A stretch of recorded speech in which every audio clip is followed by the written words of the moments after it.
Sorry we're late, everybody. It's 10:02 p.m. technically on the East Coast. We apologize. We did say 10 o'clock p.m., so in a sense, we have let you down. But I promise that we're going to make up for it on today's show. It's the Hey, it's Rico Palazzo Fantasy Baseball Podcast, part of the Roto Fanatic Podcast Network. And, of course, we have a guest today, but I'm Michael Govier, MJ Govier. G-O-V is in Victor IER on Twitter with my pal, Christopher Deary, C. Deary 1999. Deary as in dearly beloved, not the hoofed, antler-ridden asshole that crashes into your car all the time. Deary, are you ready for today's guest? I'm ready to roll, man. I'm excited for tonight. A little late start, which is great. We haven't had a 10 p.m. start in a long time, so I'm stoked for tonight. We got a fantastic guest on, as usual. We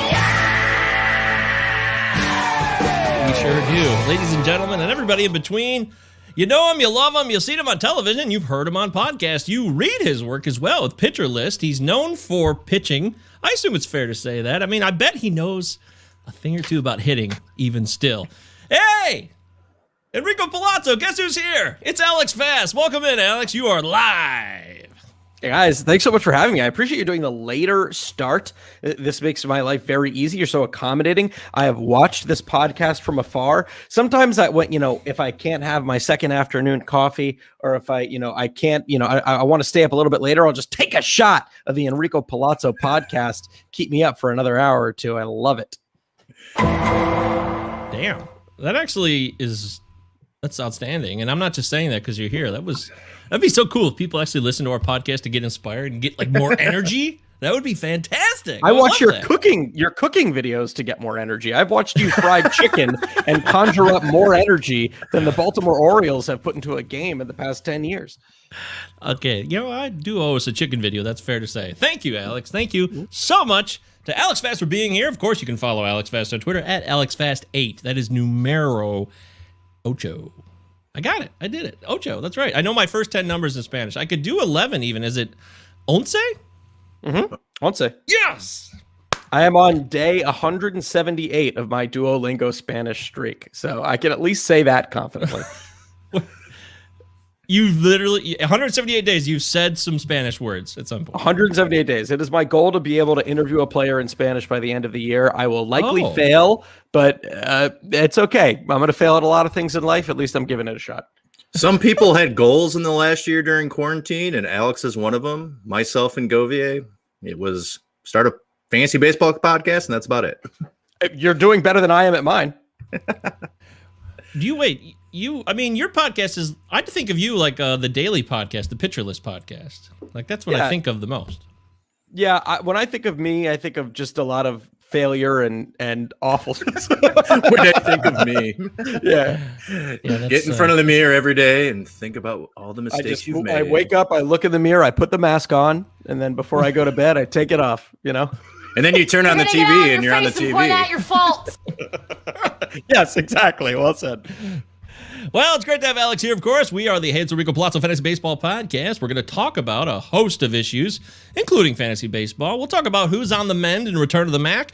Our catch of the day, Alex has somebody he'd like to share with you. We're going to cover Spencer Turnbull threw a no-hitter, and we happen to do a show the next day. Sure, it's a 24-hour news cycle, and things move quickly. But that's great news. I mean, Deary, we got to talk about it on Clubhouse, which is a place where you're laughing because it was such a failure for you, but you got on. You never gave up. Took me a half hour to get on. Something was going on with my Android. I had to restart it, and then I was able to get on. It was great. We had 5 or 6 people in the room and got to talk Detroit sports and Detroit Tigers after the Turnbull no-no last night. So it was a good time. Yeah, we got to do that last week, Alex, when we hung out with the Dingers guys, and they did their kind of talking baseball, inspiring baseball. What do you think of Clubhouse? Do you think it has, clearly it's got potential, but do you enjoy it as a format? Do I enjoy it as a format? I feel like I'm such an old fogey when it comes to new formats. Like, where it takes me a while to be like, yeah, this is pretty fun. I have nothing negative to say about it. You know what I mean? I don't think there's any, like, in my experiences with it, I've never been like, oh, this is awful, I'm never going to do this again. I think I'm struggling to see the utility and the purpose, but I can be swayed. Wow, that's intense. I gotta tell you, it is kind of hard for me to get on there. I feel like it's a whole ordeal. I feel like people pop in on that thing all day long because there really is an ease of access where you could just sneak into a convo and then get the hell out of there. But I find myself being more committed with, like, I just couldn't half-ass pop in. I got to say something maybe, and then it's a whole half hour of my time. I I don't know. It's interesting. I will say that it does have some curious potential and opportunities in the marketplace. Definitely. But I'm not shitting on you, Clubhouse. Total respect to you and all the people that love it. All right, so yeah, we're going to talk about all that fun stuff today. Well, of course, we'll put Alex inside Enrico's Inquisition. We'll get to know Alex beyond baseball, which, he's not shy about talking about anyways. If you follow him on Twitter or anywhere else in the world, you do know that he had an acting career that he tried to make happen, and he is very, very self-deprecating when it comes to that, and we'll talk more about things like that, and we'll learn more about music. He was actually, do you guys know this? I believe this is correct. You were the original first guest on Al Melchior's You Mean an Album? Is that true, or the third guest? I was. Yes! I was the very first. Yeah, I believe I was the very first guest. And we started with a Sigur Rós album, and man, Melchior in and of himself is just the man. You know what I mean? Like, I could talk music with Melchior all the time, but like, I was like, Al, like, you really want your first episode to be about like this esoteric Icelandic band with like that sings in a made up language? Like, all right, let's do it, dude. There's only like a handful of people in the world that know Sigur Rós, but there is a lot more one people. of them. Yeah, definitely. There is a lot of people who know about Tears for Fears, and I appreciate that shout out because I love Tears for Fears. We are both big fans here. Me and Deary's wife. A lot of us, we're big 80s aficionados. We love music, and Tears for Fears is always on the playlist. And Sigur Rós would be. It's just not something that you throw on the playlist. You're not dancing around and doing karaoke to Sigur Rós. Yeah, there's no like quick sound clip of a Sigur Rós song. You know what I mean? Like, yeah, there's no way to encapsulate them in like 2 seconds. Yeah, no, exactly. Oh, wow. Okay, we'll talk more about that, of course, in the show. So we're really excited to have Alex here, and we're even going to bring back Insane Fantasy Takes, which we haven't done in a long time, but I figure why not take a chance at it, and we'll play Name That Runner-Up Fab Bit, everyone's favorite game show. It's dumb, it's pointless, but is it? Think about that. Maybe you will learn something. All right, well, let's get into the Belvedere music. Do you know Mr. Belvedere? Are you a fan? No, I don't know this. Well, Mr. Belvedere, the show? Oh, yeah. No, you didn't see this. I mean, I don't exactly know how old you are. You're 32? 33 in my Jesus year. Okay. Nice. Yeah, Mr. Belvedere was a little bit before Alex's time, so we'll let that pass. But that's the housekeeping music we play here. We got to clean up. He was a house manager, a housekeeper, a butler, possibly. But they were a middle-class family. Bob Euchre and the crew, they weren't rich, even though he was British and sounded very elegant. He was like a part-time guy. He was like, I live here, and I don't think he made six figures at all. I do not think that at all. Back then, too. Yeah, especially, yeah. With inflation, maybe today, but I highly doubt it. I'm not sure George was bringing in the big bucks to give him some dough.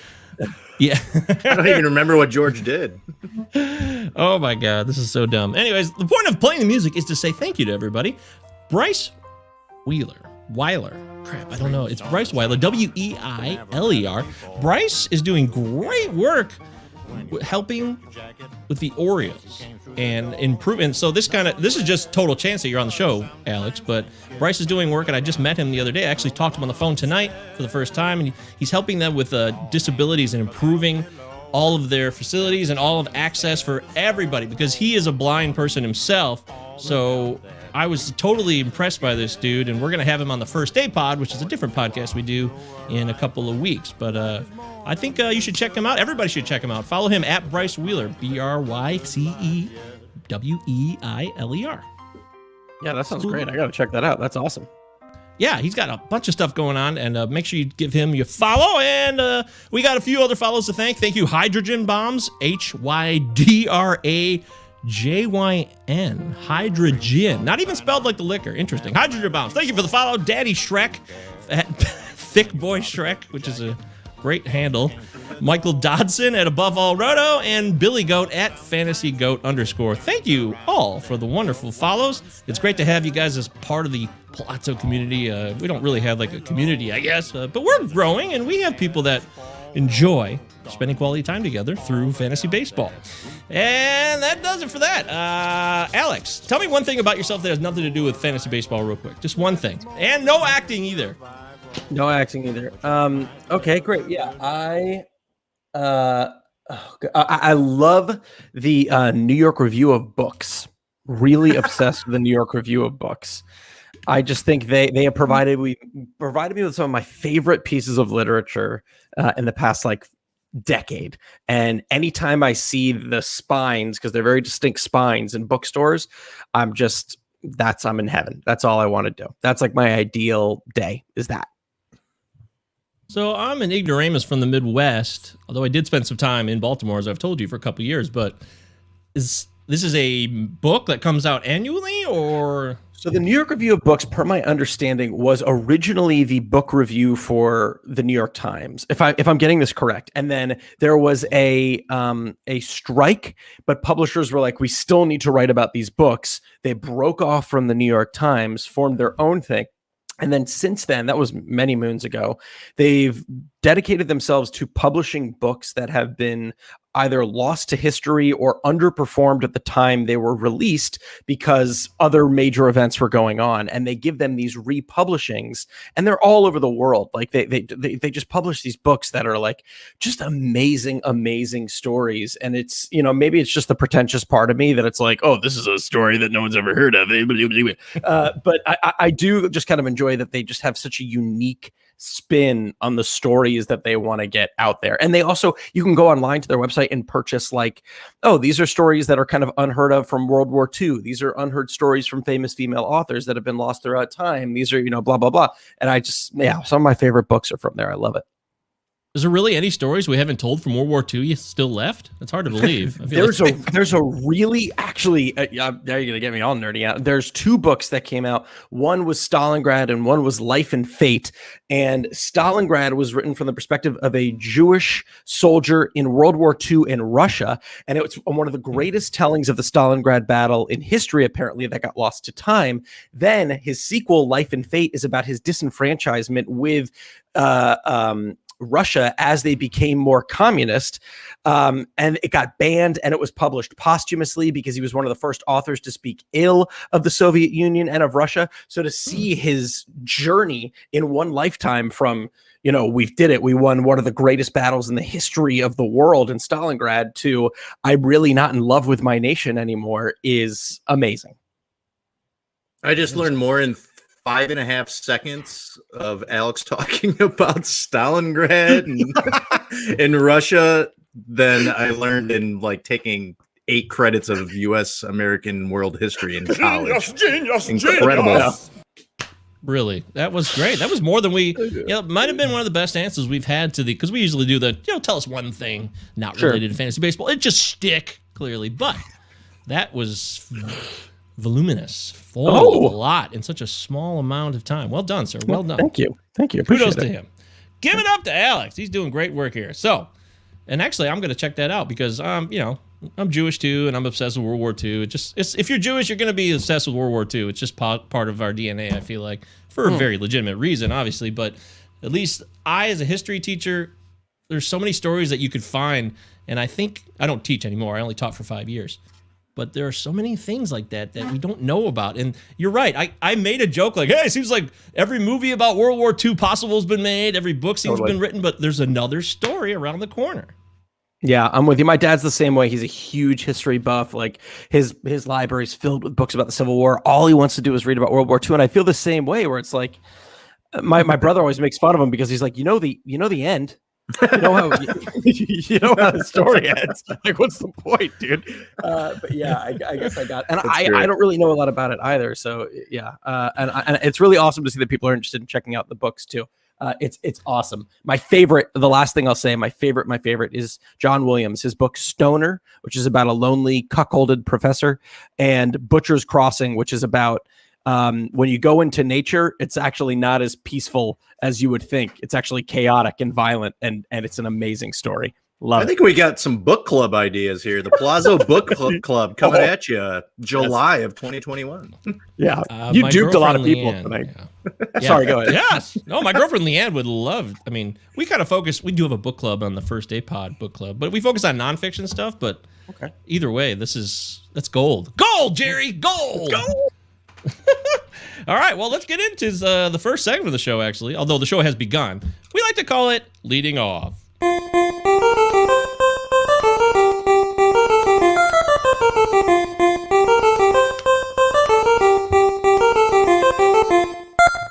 All right, and leading off today, we do our standard procedure. The routine, as we like to call it, we get into our first catch of the day. And as I realize I say that, I removed my first catch of the day drop. Damn it. Wow, why did I do that? I only have so many drops, so sometimes I have to make decisions quickly. So, I do. You're right. I have to drop the drops. That seems so obvious. I should have said that.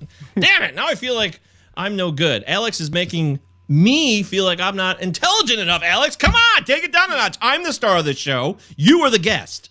My favorite magazine is Highlights. I only like books with fucking dentist office magazines. Yeah, oh, exactly. yeah. Yeah. That's exactly what I think of, dearie. Yes, exactly. Oh, it's terrifying. That actually freaks me out because I don't like going to the dentist. But yes, Highlights was great. But speaking of highlights, we'll segue into John Gray. Your catch of the day. You actually teased this on Twitter before the show. That's excellent social media skills mixed in with a guy who knows what he's doing. Well done. What can you tell us about John Gray? What should we know? Is there anything to know? Yeah, what the heck is going on there? It's a little bit interesting. I think he's one of those guys that because he's not necessarily having like a sub-3 ERA, we're not like absolutely blowing him up, but he does have the lowest ERA, I believe, of his career right now at 3.48. He's got a 3.93 FIP, which is much better than he's put up in the past couple of years. And he's also doing a little bit of like a lot of interesting things with this four-seamer. I was looking into this with Michael Lahetto before. It's getting more arm side run and horizontal movement than it has ever before in his career. And he's actually inducing more weak contact with that four-seamer than ever before too. A lot of people hear that and they flip a table and they go, what about the road splits? And it's actually the opposite. He's actually crushing it at home with a 2 ERA over 36 innings pitched. He's actually got a 7 ERA on the road, but only 12 innings pitched. So pretty small sample size there.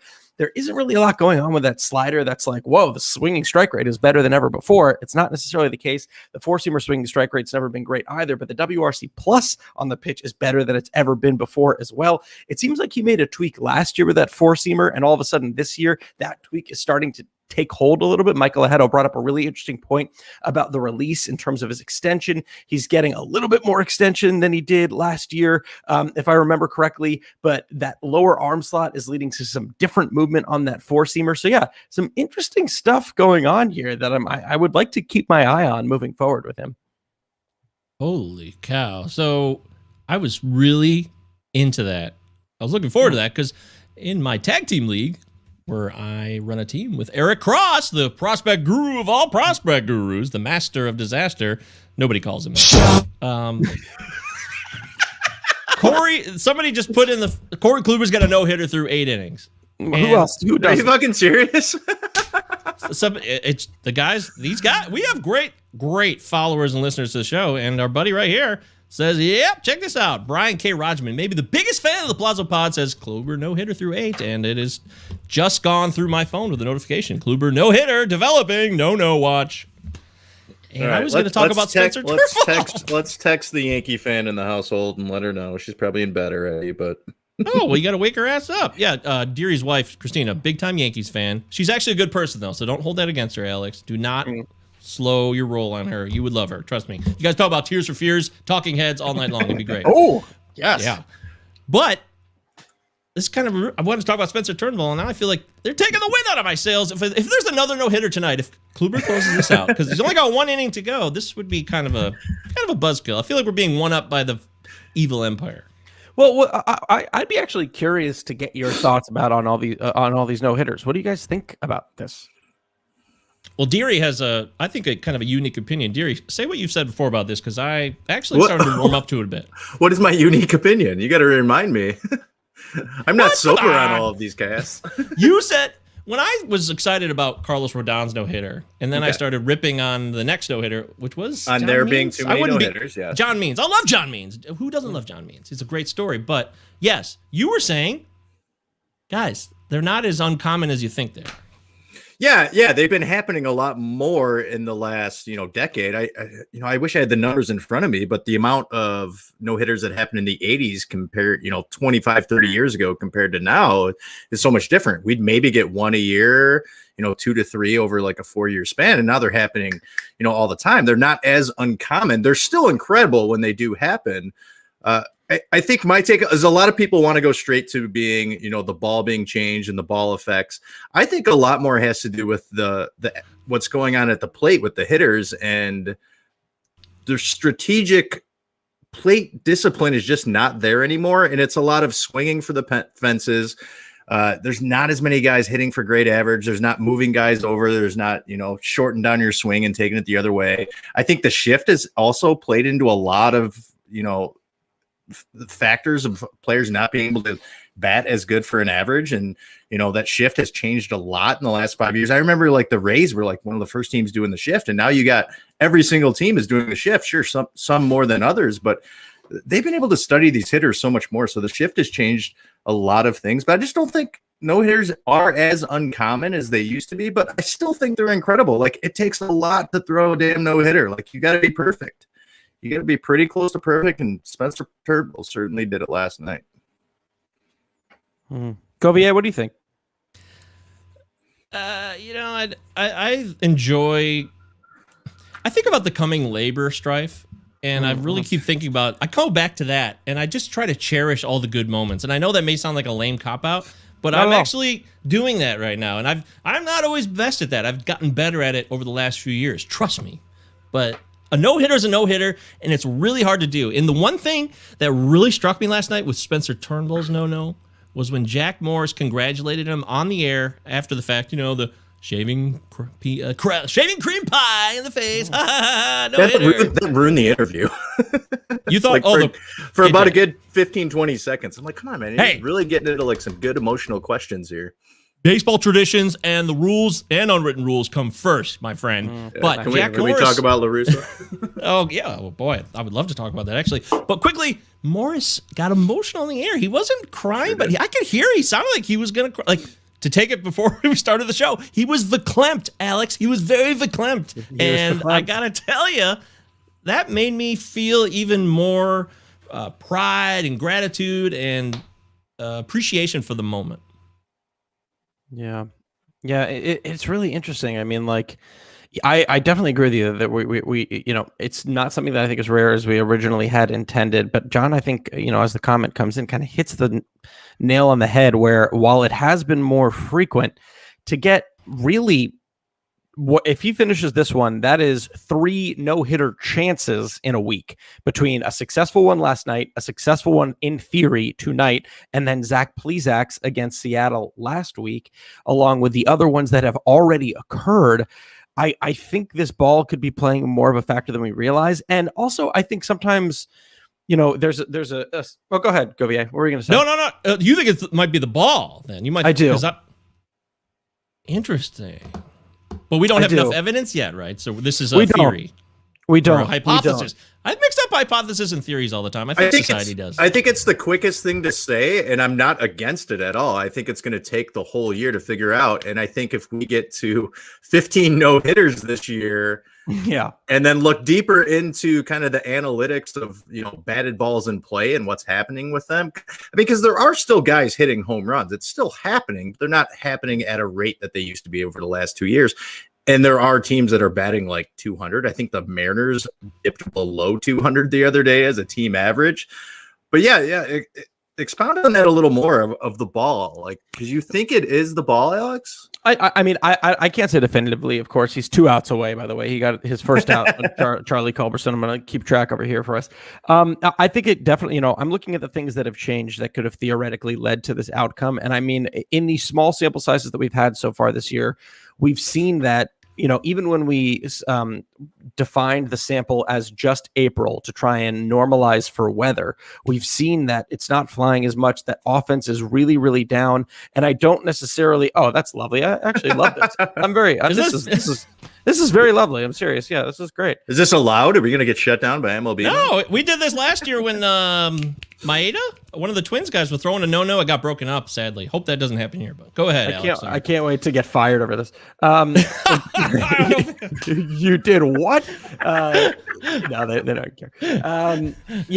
It definitely could be a factor as well. I mean, also too, gosh, you got to feel for the Mariners. 2 out of the Means and Turnbull, and then the Plesac one would have theoretically been against them as well.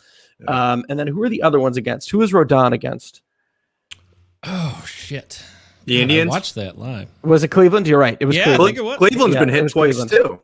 Yeah. I know, Musgrove was against Texas for sure. I know that. Oh, what am I doing? Sorry. And now another one against Texas. So, like, it is. Oh, yeah, really, there you go. It is really interesting. I mean, but then again, everyone's using the ball, not just against the Mariners and against Texas. I will say the one thing, I'm not really the biggest believer in victory laps. I think, whatever, it is what it is. But I will say the one tweet I am very proud of this year, which was when the Yankees signed Corey Kluber, it was, I can't wait until Yankees fans get to know April Corey Kluber and then see what their reactions are. No, he's going to get there. He's going to get there. No problem. Nice.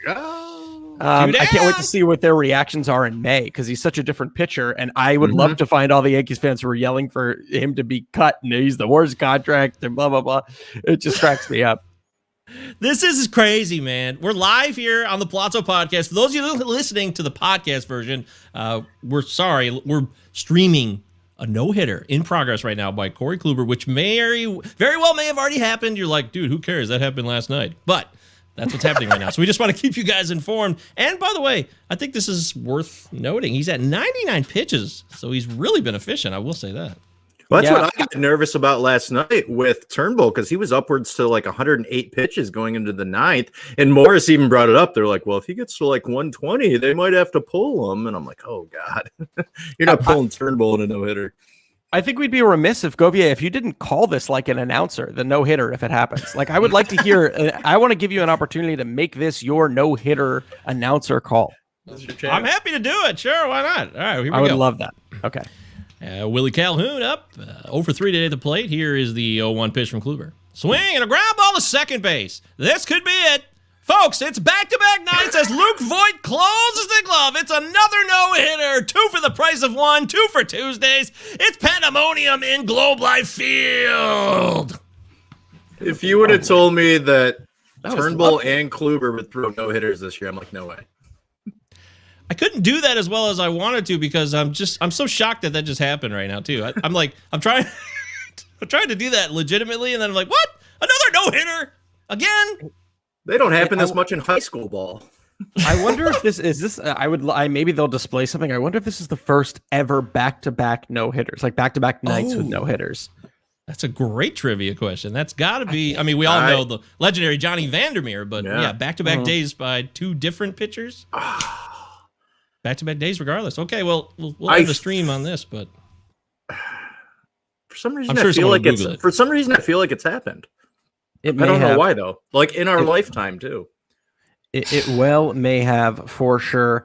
Like I'm thinking like Denny Martinez back in the early 90s. Like he threw one, and I want to say someone threw one like maybe the next day or I don't know. I'm just making shit up. Guys, look. Kershaw. There you go, Brian. Brian says Kershaw perfect through 1. Hilarious. That is unbelievable. That's a perfect joke. Okay, so we're absorbing this in the moment, which is kind of cool. We got Alex Fast on live with us, and we just had a second straight no-hitter. Alex, what are your instant thoughts? I mean, it's a rare chance that we get you live on the show to actually be here for a real-time moment of back-to-back no-nos. What do you think? Well, it's great. So I immediately go to his Baseball Savant page here, and I see that his CSW was 38%, right? He got 12 called strikes on that curveball. He got 25 called strikes overall, obviously a majority of those coming off of the curveball. Also a good night with that curveball in terms of whiffs. In terms of that strike zone plot, though, it kind of looks like a kid left a box of crayons out in the sun. It's just a bunch of different colors melted all over the strike zone plot, which is kind of interesting to see. I want to take a look and see. I don't know about the usage rates. But yeah, it seems like that curveball was just really, really working for him. As I spill my seltzer all over my computer. Great. Oh wait, I got a drop for that. Here you go. Oh, thank you. There you go. Yeah. Why would I do it when Gilbert Godfrey could do it for us? Oh my God, that was amazing. I want to take a look and see if it really doesn't look like he went to one pitch differently than he would before. But yeah, I mean, obviously he was. He dominated for sure. He definitely did, and kudos to him. Alex, Kluber was shit on a lot, and like you said, the Yankees fans were going to jump on him early on, and they rightfully did, and so did fantasy owners. They bailed. There's a couple comments here about, hey, thanks for the Kluber pickup here. I'm enjoying it on my fantasy team tonight, so that's great news for Robbie Baseball. Kudos to your TGFBI team, buddy. Deary, what do you think of this? Come on. Another no-no. It spoiled our Tigers lone highlight, which has been a tough go as a Tigers fan too. I was trying to look up to see if there were back-to-back no-hitters. The only thing I could find in the short time I was Googling it is it happened to the same team in back-to-back games in 1968. That sucks. Gaylord Perry threw one, and then some guy I'd never heard of, Washburn, threw one the next day. But Jared? Yeah, Jared Washburn's like grandpa or something like that. That's Jared! Isn't that annoying? God, that is so annoying. No, that's actually very impressive how quickly you got to that note and how well you held it, really. It speaks to the power of advertising, Alex. They're in our heads. They are in at least they're in my head. That's for damn sure. Por favor in Espanol. Yeah, I wish I could have done that call in Spanish. I apologize. That would have been cool. But either way, congratulations, Corey Kluber. So he's clearly the catch of the day right now. He just threw a damn no-hitter. But Spencer Turnbull deserves his due, so I don't want to move on without saying at least something positive about Mr. Turnbull. He's great. He's undervalued. His ADP coming into the season showed that people were like, well, he's just kind of the Tigers suck, so he's a starting pitcher on the Tigers, and we're not going to really care about him too much. But he has enough value that he will be drafted at 320-ish ADP, 350s, depending on the league type you were in. But I have him all over the place because he was cheap, and despite his COVID diagnosis to start the year, he bounced back and he was able to throw a no-hitter after the first few starts, which I think is pretty damn impressive considering how COVID really just puts people in the dirt for a while. I mean, they don't kill them, just knocks them on their ass. I didn't mean it like it could. You didn't say underground. They just fell You're right. on the I did not dirt say and underground. Can't get up. Point being, Spencer Turnbull, Alex Fast, before he threw his no-hitter last night, what would you have sauld about Turnbull?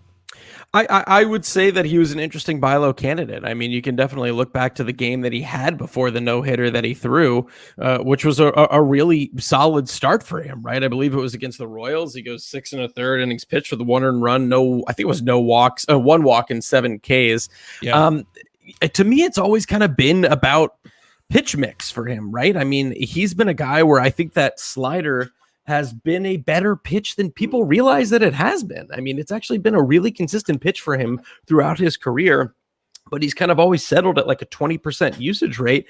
And this year, he has amped it up a little bit. And I really love to see that. And he represents something that I think is really interesting that's happening with pitching right now, where we're starting to see the north-south shift turn a little bit back to the old east-west shift days of, infamy of Greg Maddux and everything. I think we're starting to see sinker sliders where if we're not breaking up as much, we're breaking out, right? Dustin May was a great example of that before, obviously, he got shut down with the Tommy John. But there's a lot of guys who are starting to, it does suck. There's a lot of guys focusing on that, especially, Barton Smith would kill me if I didn't mention that there's a lot of seam shifted wake present in that 2-seamer. That doesn't mean that it's a very good thing, but it means that it makes it unique. I'll say that. Well, yeah. I don't want to spend the whole show on that, but could you expound on that just for a moment for people who are morons like myself or just ignorant on the subject, naive to it? How would that be positive or negative real quickly, the seam shifted wake?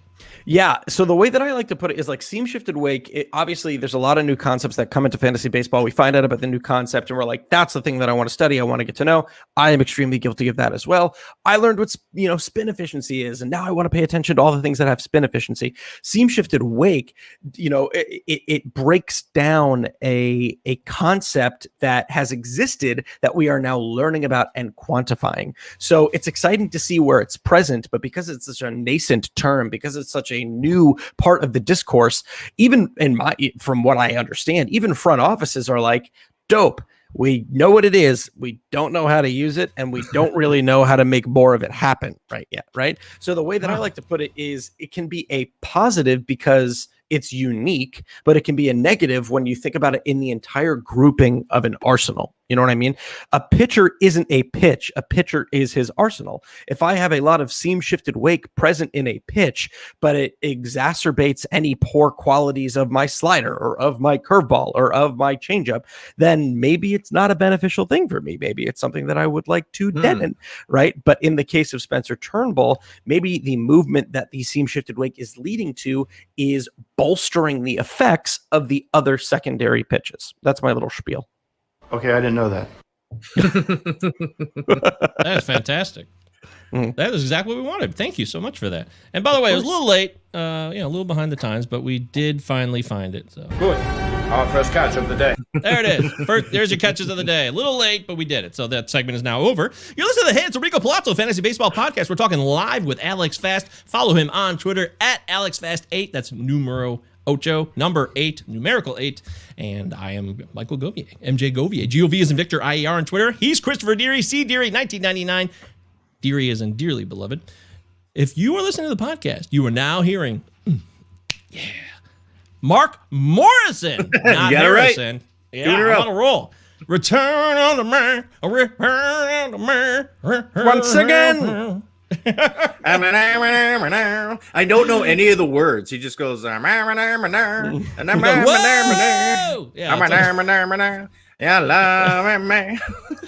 It's almost like we took the 90s vowels, like grunge rock singer, and put that into his voice, which is a total disrespect to him. Yeah, like took all the marbles from Vedder's voice and put it into his little rap. Oh my God! Is it weird that Jeremy is my karaoke song? No! You kidding me? Me and Jerry love. I mean, I love it. Hear me, ho, head. I love doing that. You don't have to know any of the words. Oh, but I sadly know them You all. just need the cadence. Oh, as do I. Deary is like a psycho Pearl Jam fan. You know that? Well, yeah. And last week they released 187 live albums from the last 20 years on Spotify, and I've been going through every single one of them over the last week because I'm a fucking Pearl Jam nerd. No, I'm going to need a ranking of those. I'm going to need at least a top 10. Give me about 4 more days and I'll be done with listening to all Let's of them. go, baby. The worst part is when I was in college, I used to buy all of these like bootleg live Pearl Jam discs and spend like $30-$40 on them. And now they're free on my Spotify that I pay $15 a month for. But you know what? There's no better joy than listening to it when you get it. You know what I mean? I was the same way with the Chili Peppers. Like it's like when you finally find it, you're like, oh, wow. Yeah. Awesome. Yeah, Deary loves his Pearl Jam. So Jeremy's always a welcome song on this show. But right now, return to the Max Plane because we're talking about players on the mend or who will be called up who could benefit your fantasy teams in the now. And I put a list of players on the document for us to peruse. We're not going to go into detail on all of them, but I'll throw the names out. And, Alex, you can give me a quick thought on it. Opportunity, pass, who gives a shit? Deary, whatever you guys think. Just tell me what's on your mind. First guy, Donovan Solano. I think he's officially back as of today. Alex, any interest? He's a hitter. That's well said. Deary, I know you love him a lot. Yeah, I mean, I love him. No, he's 33 years old now. He had this amazing 2020 season where he batted 326, was getting a bunch of RBIs, but of course that was over 54 games. The guy's been a part-time player pretty much his whole career. If anything, it's taken away from Mauricio Dubon, who's probably going to go to the bench now. I mean, it's not like he is really killing the world right now either. But Solano, sure, you might be able to stream him and pick up a decent average over a couple of weeks. But I don't think he's a long-term option. I'll say this: the Giants are bizarre with their lefty-righty splits, and sometimes it feels like they are just fielding two completely separate teams on any given day. And that, to me, I definitely agree with all the points that you made about the skill set that's there. I want to see what role he settles into first before moving forward with him. They're becoming the puppet masters. Forget the Rays. I mean, they are taking these things to another level. They get every last inch out of a player. All these players, it's ridiculous. They could have 3 all-star starting pitchers this year, which blows my mind. These are not guys that were highly sought after necessarily. I mean, maybe Gossman was, but Alex Wood, Gossman, and Tony Disco. Good Lord, what the hell? What do you make of that? I mean, you're the pitching guru. Real quick, what do you make of those? The Giants know something that other people don't, or? I was wondering if that was going to be the case last year, because I remember we started to see what they were doing with Kevin Gausman, and a lot of people are like, Kevin Gausman's good because he just came from the Orioles. Don't forget, had a stop in Cincinnati, which was a little, we thought was a pitcher. The gurus were there as well, and Atlanta. Both of those teams weren't really able to do anything with him. Then he goes to San Francisco. He's finding some new velocity. He's really going fastball splitter all the time. Trevor Cahill last year had like a fantastic season with the Giants. I'm starting to get curious about like maybe we're not giving that organization the respect that they deserve, but it is a little scary to give Gabe Kapler the keys. I feel like he started doing some of this a little bit with the Phillies last year, and then he came over to San Francisco and they're like, hey man, do your thing, and this is what's happening. Well said. Robbie Baseball's checking in. He says, you three discuss Kyle Freeland. He's calling him Kyle Quality Start Freeland. If he's not on your sheet, the hype and ownership is low, and he's now in a rehab assignment with 70 quality starts in 2020. So we leave it to our wonderful viewers and listeners. Kyle Freeland, yay or nay, Alex? I'm going to say nay. Because I get a little scared about a guy that you're relying mostly for ratios on based off a smaller sample size over one full season and one of the most volatile offensive environments. I do think on the road he could be a very, very valuable streamer, though. Is that crazy talk, Deary? No, not at all. I mean, he's had one really solid season, but that was in 2018? And it's always volatile with any type of Colorado Rockies pitcher. I mean, this is why they drop down in drafts, even if they have the talent like a John Gray or a Herman Marquez. So, I mean, you got to see what he does coming back. So he hasn't pitched one lick up in the majors this year. He's not a high strikeout guy either, which also kind of concerns me. So we'll see how he does going forward, but I'm probably staying away. Oh, okay. Well, sorry, Kyle Freeland. It didn't work out for you. You probably had the best of intentions. That's just the way the cookie crumbles, my friend. Quickly on some other players. Eliezer Hernandez. He's on the comeback trail doing rehab starts. Things are looking like they're getting on track for a possible return. I feel like you're a big fan of Eliezer Hernandez. That's so funny that you say that. In like 2019, or even might have been 2018, I was like, oh yeah, this slider is really nasty. And then I was really in, and then it just didn't seem like all the pieces were being put together. I am a little bit interested in Eliezer Hernandez. I know the great Eno Saris, heard of him. He led the charge a little bit on him this past year with Michael Lahetto also being super big on Eliezer Hernandez. The shape of those breaking pitches, like that slider is like 18 different sliders into one. So yeah, I think he's going to get plenty of, I forgot the name of the number 4 and 5 starter on the Marlins right now. I think it's Poteet, something Poteet. That's right. Sweet Poteet, Cody Poteet. Poteet. Yeah, I know it's Cody. I know it's a C. Cody Poteet.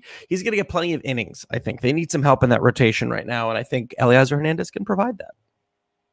Oh yeah. Suki now. What does that mean? You guys remember that? You ever hear people say that? What? Yeah, of course. Yeah.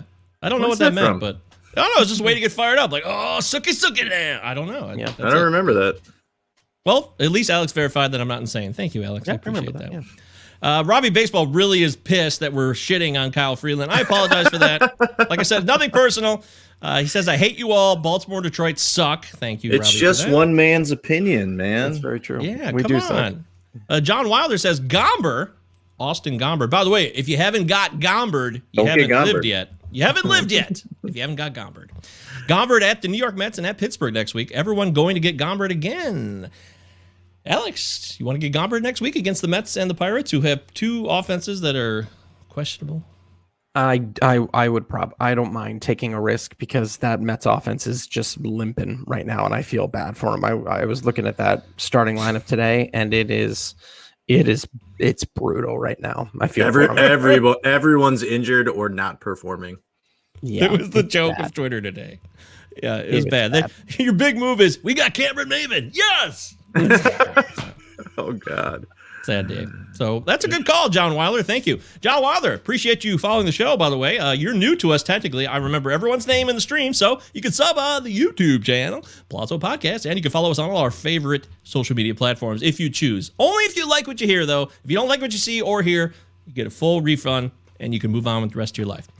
Framber Valdez is on the comeback trail as well. His rehab start, I think, went pretty smoothly, the first one, so he's on his way to not sitting out the whole year like some reporters had hinted at early on in spring training. So we're all good, right? Everybody would... I mean, it's obvious Framber Valdez is likely rostered in most leagues, but there's no denial that we would be against Framber, right? No, all about it. That curveball's fantastic. He's going to get you wins. He's going to get you innings. Yeah, if he's available, there's no harm in picking him up.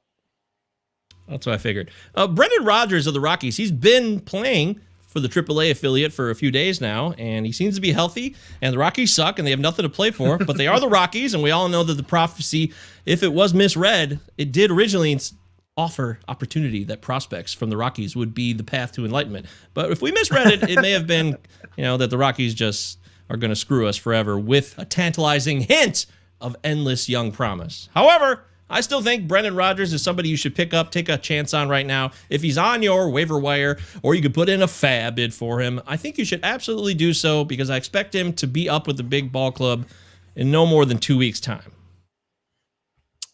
Yeah, I'm curious. Like, it's just the same thing that you've already expressed, where it's like, so where are they going to play him? Are they going to platoon him? I mean, they started platooning Raimel Tapia already. But then again, also, like, at that point, like, it's so, if put it this way, if there's a stretch where they're playing like a week of home games, you have nothing to lose by picking up Brendan Rodgers and taking advantage of that. That one is long gone.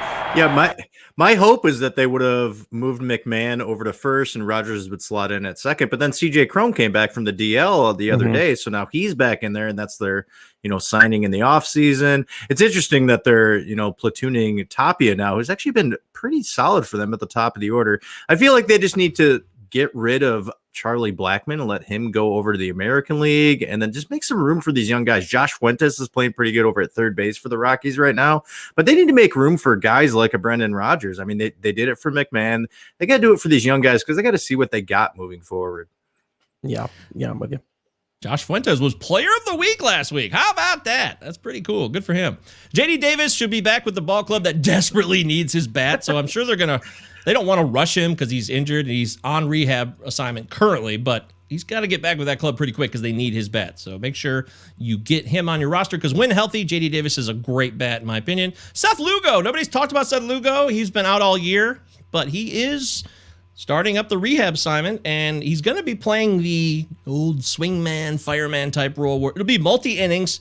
Might not be a starter, but could be an opener of several innings to offer. And I think his ratios could do wonders for you guys. What do you think of Seth Lugo? Yeah, I think he's flashed some really good upside. I feel bad for him, because I feel like he keeps being like, listen, just give me another chance. I want to be a starter. And I guess they are really interested in that Sean Reed Foley, Joey Lucchesi combination, as opposed to giving him just an actual starting job in the rotation. But yeah, I think he's really, like, I have a league that's a starts limits league. So those long relief dudes with high K upside, those guys are steals. Guys like Seth Lugo are steals. I do think he could also end up being a good, a valuable holds guy. It feels like every time they have a plan for him, he just ends up at the back end of that bullpen. So if you need a holds guy, he could be an interesting dude to keep track of. Have you seen the projected starters for the Mets over the next week? What do we got? It's TBD, TBD, TBD, TBD. After Stroman and David Peterson go. That's bad, right? Yeah, they got nobody right now. They got nobody. Shit. Welcome to hell. That's awful. It's maybe Gesellman comes in for a spot start. Sean Reed Foley, Lucchesi. I mean, and these guys are not stretched out. Most of them have either been on the DL already or have not gone more than 3 innings. So it's going to get really interesting for the Mets here over the next couple of weeks. Mets are going to Mets, but Noah Syndergaard's going to start up his rehab very quickly. Lugo and Davis are rehabbing. There's going to be talent coming up to the big league ball club. Stay patient, Mets fans. We all feel for you. Anthony Santander is going to start up his rehab. He could be back by Friday, actually. You're the Oriole master. You got to tell me something about that. Listen, I think one of the biggest improvements that Anthony Santander made last year was solely defensively. And I think it's actually a really big deal, because he was terrible defensively a few years ago. And that is going to put him in that lineup for good, because they actually have a pretty stacked lineup. Well, they've got a lot of interesting arms between Austin Hayes, Cedric Mullins having a fantastic year, DJ Stewart, Ryan Mountcastle, though hopefully that experiment is over. Trey Mancini hasn't gotten any right field opportunities, nor should he probably. He should be at first base and DH. Anthony Santander in that part can lead to a lot of home runs, sluggish start at the beginning of the year. But yeah, man, he's got some pop in that bat.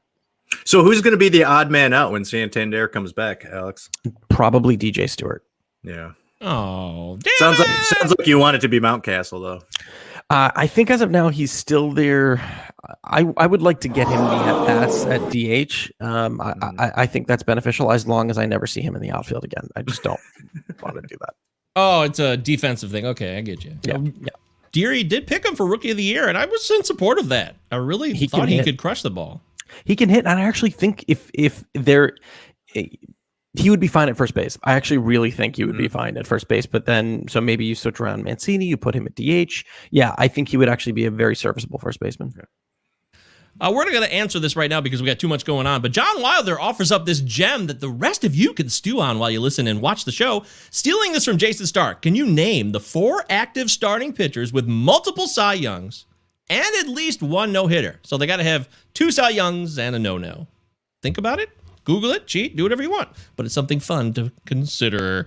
All right, then Gleyber Torres is going to be ready to go here. He's ready to rock. Strasburg is going to fire it up. He's getting ready to roll, so that's good news for all those people that drafted him and wasted probably a valuable pick on Steven Strasburg. Zach Britton is going to ramp up activities soon. He started doing some activities prior to anything beyond a simulated game, so stay tuned there. And with Mike Trout being out 6 to 8 weeks, unreal, devastating news, bad news for baseball in general. Joe Adell, Brandon Marsh time. Both these guys are hot outfield prospects on the same team. Would you take one over the other right now in terms of a redraft situation? Because obviously they both have dynasty potential, but what about a redraft situation, Alex? Every time it's so funny. Every time I see Joe Adell in a major league uniform, I'm like, oh God, this isn't great. And then I see the minor league highlights and I'm like, oh yeah, let's go. So I'm going to go Joe Adell one more time. Why not? One more time. All right. Burn me once, shame on you. You're a madman. Deary, you want to go the other side of the coin here? Or you want to stick with Adell? I'm still focusing on the starting pitching no-hitter, multiple Cy Youngs. I got things rolling around in my brain right now. That's my fault. Sorry about that. I need to know if active includes guys on the IL. Oh, I think he meant active by still playing. I assume. So they could still be on the IL. They could be on the IL, but they're still playing. That's a good one, though. I think I can. I think I can name 3. What do you think? Ooh, go for it. I got Kluber, Scherzer, and Kershaw. I was thinking that's why I asked about the IL because of Verlander. Did Verlander ever throw a no-no? He threw 2. So then there you go. He won. But he only won. Is Felix Hernandez active at all? Is he on any roster? He hasn't retired. The Orioles let him go. Yeah. That's true. Verlander had he got screwed by Porcello in that awful 2016 decision. But he won one the year he was MVP. Yeah, but he didn't. Oh, now I'm mixing it up. It's so it's 2 Cy Youngs and at least 1 no-hitter. So, yeah, I don't think he had did he have a second Cy Young? No, Houston? he only had 1. No, he didn't. He only had 1. Okay. He got screwed. He got screwed by Porcello, who's not signed by anybody right now. But, yeah, I think it was 11 or 12 when that MVP year. Those are the 4? John says we did it. Yeah, John says we did it. John, which are the 4? We just named a bunch of names. So, Verlander's the 4th then? Maybe. Even though, he's on a roster. There you go. Verlander, Kluber, Scherzer, and Kershaw. Okay. 2 former Tigers on the same team at the same time. That really didn't happen. I was gonna say Arrieta, but I guess he's never he's won a Cy Young. No, he only won 1 Cy Young. Yeah, that was. Oh, he's got he only had 1. The Orioles fans thought he would win many Cy Youngs, but it only ended up being 1 with another team. With another Alex? team, yes, it was great. Although I will say, if we're bringing up painful memories, I did get to go to that playoff series, Orioles Tigers against Scherzer. Where's Gilbert Gottfried? Where's Gilbert Gottfried? Oh! Delman Young. God, I was at that game. What a dumb playoff series. That game was one of the most memorable sports experiences I've ever. Being there was unlike anything else, but whatever. That's what Orioles no point fans. Rubbing that in. I hear that a lot from O's fans. Not anything. Obviously the World Series '83, and those were a long time ago. But more like current your age fans, they all talk about that series and how awesome it was. There was. You guys can experience. You've experienced this because you have a team that's similar. And it sucks that it was against your team, and I don't even mean it like that. It's just that. There was an atmosphere and an electricity that ran through that stadium, something had awoken in that city that had not been active in decades, and it was amazing. Yeah, I went to a couple of the Yankees-Tigers playoff games when the Yankees beat them 2 out of 3 years in the playoffs. And I had never experienced, especially with baseball being my favorite sport. I'd been to, hockey playoff games, basketball playoff games, but nothing was like being at an MLB postseason game for a team that you grew up with. And then like finally getting over that hump of like a team that, is a dynasty team like the Yankees. So it was so incredible. So yeah, I definitely relate to what you say, Alex, going to like a Baltimore game where they sweep the Tigers, where we had World Series aspirations, and nope. I will say that I did get to go to a Tigers-Orioles game later. My buddy and I flew out via Spirit Airlines because we wanted to go to Comerica, and I just fell in love with that stadium. I thought, and it wasn't even just I thought it was, in many ways, I thought it was an improvement over Camden, which is heresy because I like the open concourses, whereas Camden isn't open concourse. But I also just loved, and I had this experience at now Guaranteed Rate, where the fans who were there were the diehard Tigers fans, and sitting in the nosebleeds and having conversations with them and feeling their respect for the team that they knew was garbage. You know what I mean? Just the way that they talked about it was just like, man, it just really made me fall in love with that team and that fan base and that stadium. It was special. I think you guys have something special there. That is beautiful. See, people say that all the time. It's hard for us to get out of our heads when you have Comerica as your home park. I don't think it's a dump or anything. It's just I don't know how unique it is at times because it does look beautiful, but it also kind of looks like PNC-ish. The newer parks that came along at that time in the early 2000s, late 90s, I guess. Sure. But no, I'm not going to. I came from Tiger Stadium, which was a classic dump, but it was Classic my dump. dump. I love that dump. It's like growing up going to the Joe Louis Arena for Red Wings games where it was an absolute dump, but you loved it. You walked in and it just smelled like hockey, and now you go to the new Little Caesars Arena and you were like, what is this circus here? Yeah. Yeah.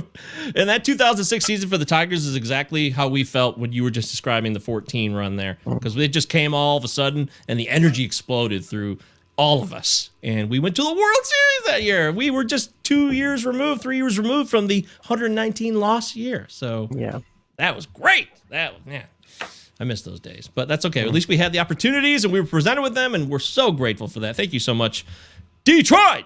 Patrick Ryan says, nice. I like Alex talking about the Tigers and their fans. So look at that. People like that, Alex. They appreciate Good. I'm good. All right, well, now let's put you in the hot zone. This is the Hails Rico Palazzo Fantasy Baseball Podcast, part of the Roto Fanatic Podcast Network. Go to rotofanatic.com today. We got some great writers doing some really good stuff. Mr. Dr. Mike Carter, Dave Funnell, he's Canadian. He's a beautiful man. He does the Infirmary Report. We got Phil Goyette, Crosby Spencer. All these people are here to help you. They're going to make a difference in your life. And every weekend we put out closing remarks to help you with bullpens. And, of course, the Infirmary Report, which you need because there's so many damn injuries. And the schedule factors, which are great for the upcoming week to see who's got the best schedule, who's going to be pitching, yada, yada, yada. It's all combined into the madman himself.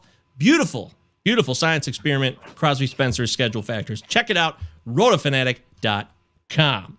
All right, it's called Enrico's Inquisition for a reason, because we put our guest inside of it. No one's going to get hurt. At least I don't think so. But let's find out right now in Enrico's Inquisition. Would you prefer to deal with a manipulative person or a callous person? Wow, this is deep into my psyche. Alan Trammell or Lou Whitaker? Oh, I knew you were going to hit me with that. The 1988 Dodgers or the 2020 Dodgers?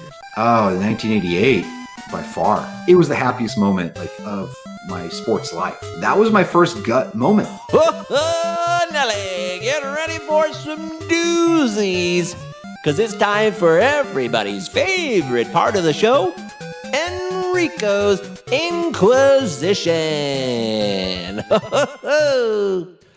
That's right. It's Enrico's Inquisition on the Hey, it's Enrico Palazzo Fantasy Baseball Podcast with Alex Fast at AlexFast8 on Twitter, AlexFast8. Alex, right off the bat, you are a musical man. So what are some of your most treasured musical artists? I mean, there's no way, unless you could say it, like you have an absolute number one favorite musical group or artist of all time, because I have a really hard time saying that because there's so much good music out there. Yeah, I'm with you. I growing up, it was all Red Hot Chili Peppers all the time. Like that was the band that I was obsessed with. Knew every album. Like not just the track listing, how long each song was. But I think there's a few that kind of fall into different genres that kind of molded me. I think And it's funny, I kind of approach it in a different way. Like the first time I heard like Frank Zappa, the first time my dad played Frank Zappa for me, I was like, oh, I've never heard anything like this in my life before. And I have like Hot Rats is one of my favorite albums of all time, but I'm not like a huge Frank Zappa fan. You know what I mean? I don't like Live and Die by Frank Zappa, but I do like listening to him a lot. So I would say like him, Primus, the one band that's coming to my mind right now that I can't stop thinking about is this band called Black Midi, MIDI. And I just think they're original and fun. And we're just at like such a fun point with music where all these different subgenres are being blended together to create this big mess of music in such a fun way. This dude, Jacob Collier, I think is absolutely fantastic as well. Those are the dudes that come to my mind off the top of my head. Why does it hurt when I pee? How's that not catchy? It's so catchy. Yeah. Deary, we're talking with Alex Fast about his musical like go-tos. Like he loves it. Frank Zappa, Red Hot Chili Peppers, and Black MIDI, which is something I will check out. MIDI, like MIDI chord, MIDI music. Yep. That sounds very cool. And you do play bass, obviously, as we've seen in your wonderful series, Funkified Baseball Stats. I love it. It's genius. It's pure Thank genius. Thanks. Where does that? Were you in bands? Did you have a upbringing with the bass, or did it just kind of all of a sudden pick it up? Yeah, the first time my cousin Andrea played Californication, the album for me when it first came out, and the first note is that low E from Around the World, and it shook the car. Exactly. It shook everything, went right into my heart. Later that week, my mom took me to a music store, picked up a little crappy 4-string Yamaha bass, and that was... I was 2001, I think. Yeah, because it was the year I think Californication came out. I've been playing ever since. So, man, what year is it? 2021. Been playing for 20 years. That's insane. Oh my god. Yeah, wild stuff. Wild. And then, yeah, that's just been a part of my life. I played in a bunch of bands. I played in a screamo band in high school called Sacred Soul, which was great. Yes! I was like perfect name for a screamo band. Thank you, exactly. And we were like, all I wanted to do was like slap the shit out of the bass. So I listened to like a lot of Mudvayne, a lot of like Primus, like we talked about. So I wanted to be like those guys. So I even bought a 5-string because my guitar player played in drop B tuning, not drop D, drop B tuning. So I got a 5-string so I could play along with that, and then played in a band in college. Then when I was acting, played with this guy named Justin Barron, which was like kind of like Bruno Mars kind of pop, and he just had all these crazy connections. So we opened for J-Lo, and we opened for Ariana Grande, and we opened for Calvin Harris, and we opened for the Chainsmokers, and we opened for Shawn Mendes, and we opened up for all these. We opened up for Shaggy. Wow, Shaggy. Yeah, so it was crazy. It was the most people I've ever played for. Yeah, I can't do a good Shaggy. I'm terrible. No, but I do love. It reminds me of Shabba Ranks, though. Mr. Loverman, Shabba. Shabba. Mike, what did 5 for? What was it? 5 to 6? What's that 5-2-6. 5-2-6. 5-2-6. Who did you guys ever open up for? Nobody like that. Definitely, that's some cool shit. It was a silly cover band. That's all. 5 to 6. It was a family. You know what my dream band, is? Alex. You know what my dream is? One day, if I'm ever a father, get some other fathers and start a Steely Dan cover band called Steely Dads, and just probably just play Asia cover to cover. Oh my God, we just listened to Steely Dan when my wife and I were eating dinner. We threw the Steely Dan record on. She's like, I need something a little more chill, because we had just listened to what did we listen to right before that? Something a little heavier. And she's like, yeah, put something else on. I'm like, yeah, Steely Dan. All right. Which song? Which album? What'd you do? Is it Countdown to Ecstasy? Is that the name of it? Yeah, totally. Yeah, Their we'll first put that one on. Yeah. I will tell you this: there is a guy on Facebook called the Steely Dad. It's a musician band, but I don't know if it's the Dads. So okay. And it's a great idea. I think that is I'm not throwing this around loosely. I think that is a game-changing idea. I really do. That would be so much fun. You can be in it with me. You can be the drummer. I would love to. I'll move wherever you're at. I'll come in the vicinity. I don't care where I live. All I care about is being around people that are creative and fun. And I want to play. I made a change to myself. You know, I went through opioid and it ruined my life and hell and back. And I'm really grateful to be where I am now. And I lost all my musical toys. I sold them all for pills. It was so stupid. At the time, it made a lot of sense. But however, may have been a mistake. But I'm getting it all back. I'm slowly rebuilding my empire. That's what I like to say. So I love it. I'm with that. I love it too. That's great. We're talking with Alex Fast for his Inside Enrico's Inquisition. Musical influences, but what about when it comes to sliders, changeups, or curveballs? Which of the three pitches is your favorite? We got to get it on the record. I mean, you are a pitching guru in a sense, so I got to get it. I got to hear it, and I'm sure you've got a favorite specific pitcher's pitch. Man, that is such a great question. I've never thought about that. And I think the first thing that comes to my mind, my brain went like this: slider, changeup, slider. So we can deal curveball out. Curveball didn't pop into my head.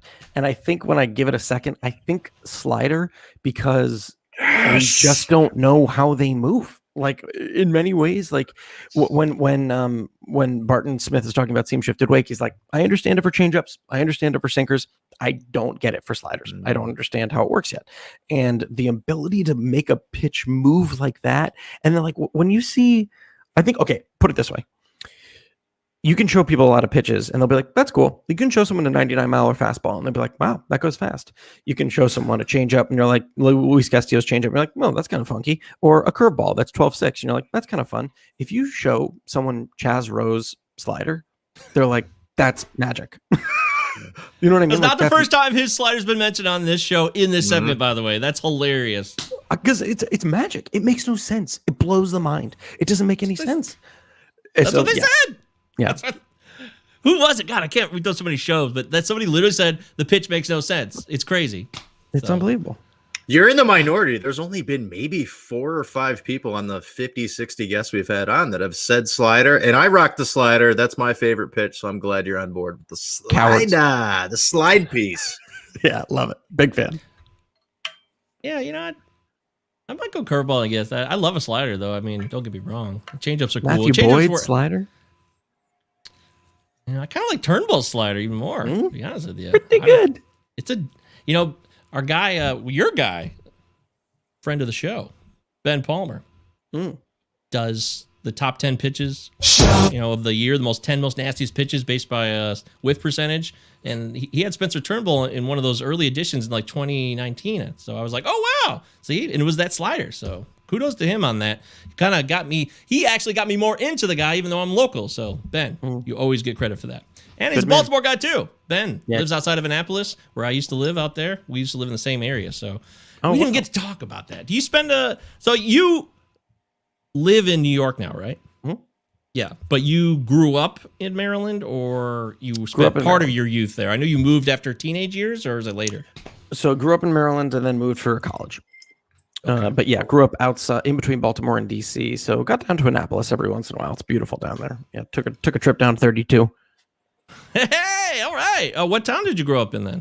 I grew up in Columbia, which was... of course. Yeah, I saw Faith No More there in 2015. At Meriwether Post? Hell yes. That's awesome. You went to Meriwether Post, Mike? You never told me about this. And you saw Faith No More? Yeah.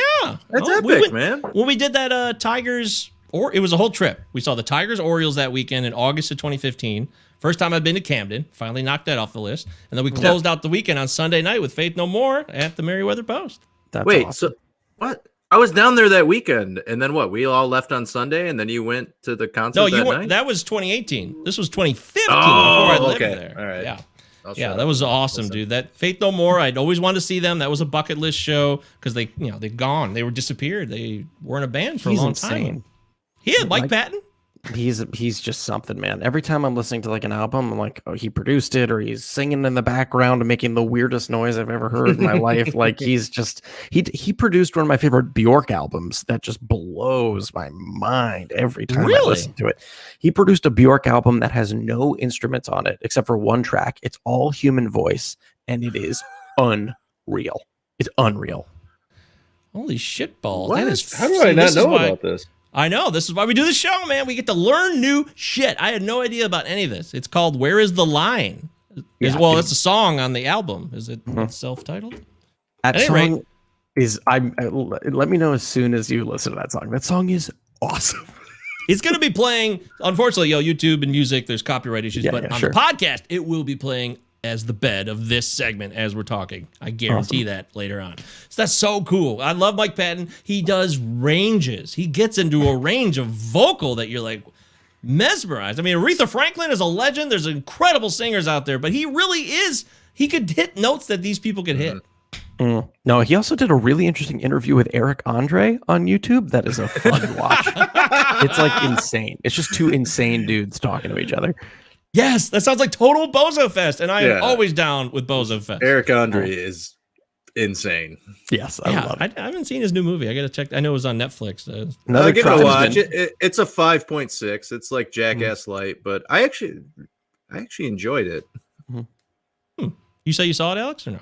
No. I was just saying he's another tribesman.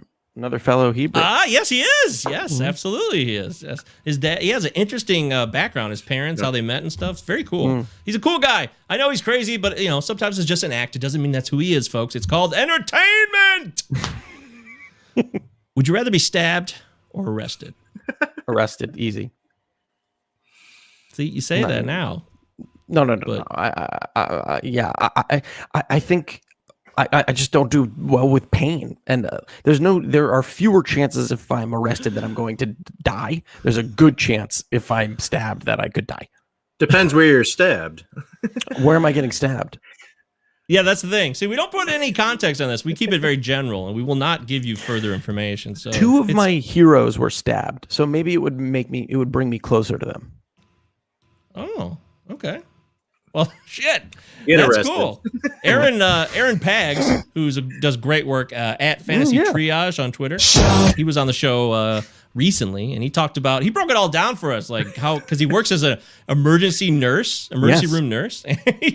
He's like, well, if you're gonna get stabbed, here's how you want to get stabbed. This is the best place to do it. So we broke it down. He said, get stabbed in the arm. Really? He had seen people stabbed 40, 50 times in the arm, and they're fine, and they're walking out the next day. But you take one little shiv to the lower kidney, and you could die. See, whenever this subject comes up, forever, it's always going to be Tommy Fab reference within a minute. And there it is. Patrick Ryan, right on cue. Tommy Fab is your hero? There it is. I'm sorry, Tommy Fab. You didn't want to get stabbed in a strip club parking lot, but it did happen. So we're inside Enrico's Inquisition with Alex Fast here. Alex, you have been an actor. You were an actor. You're more of a broadcaster now, I guess. Is that fair to say? Is that how you, or just a overall content creator, however you want to describe yourself? I don't want to put labels on you that are unfair. Whatever you want, just a guy.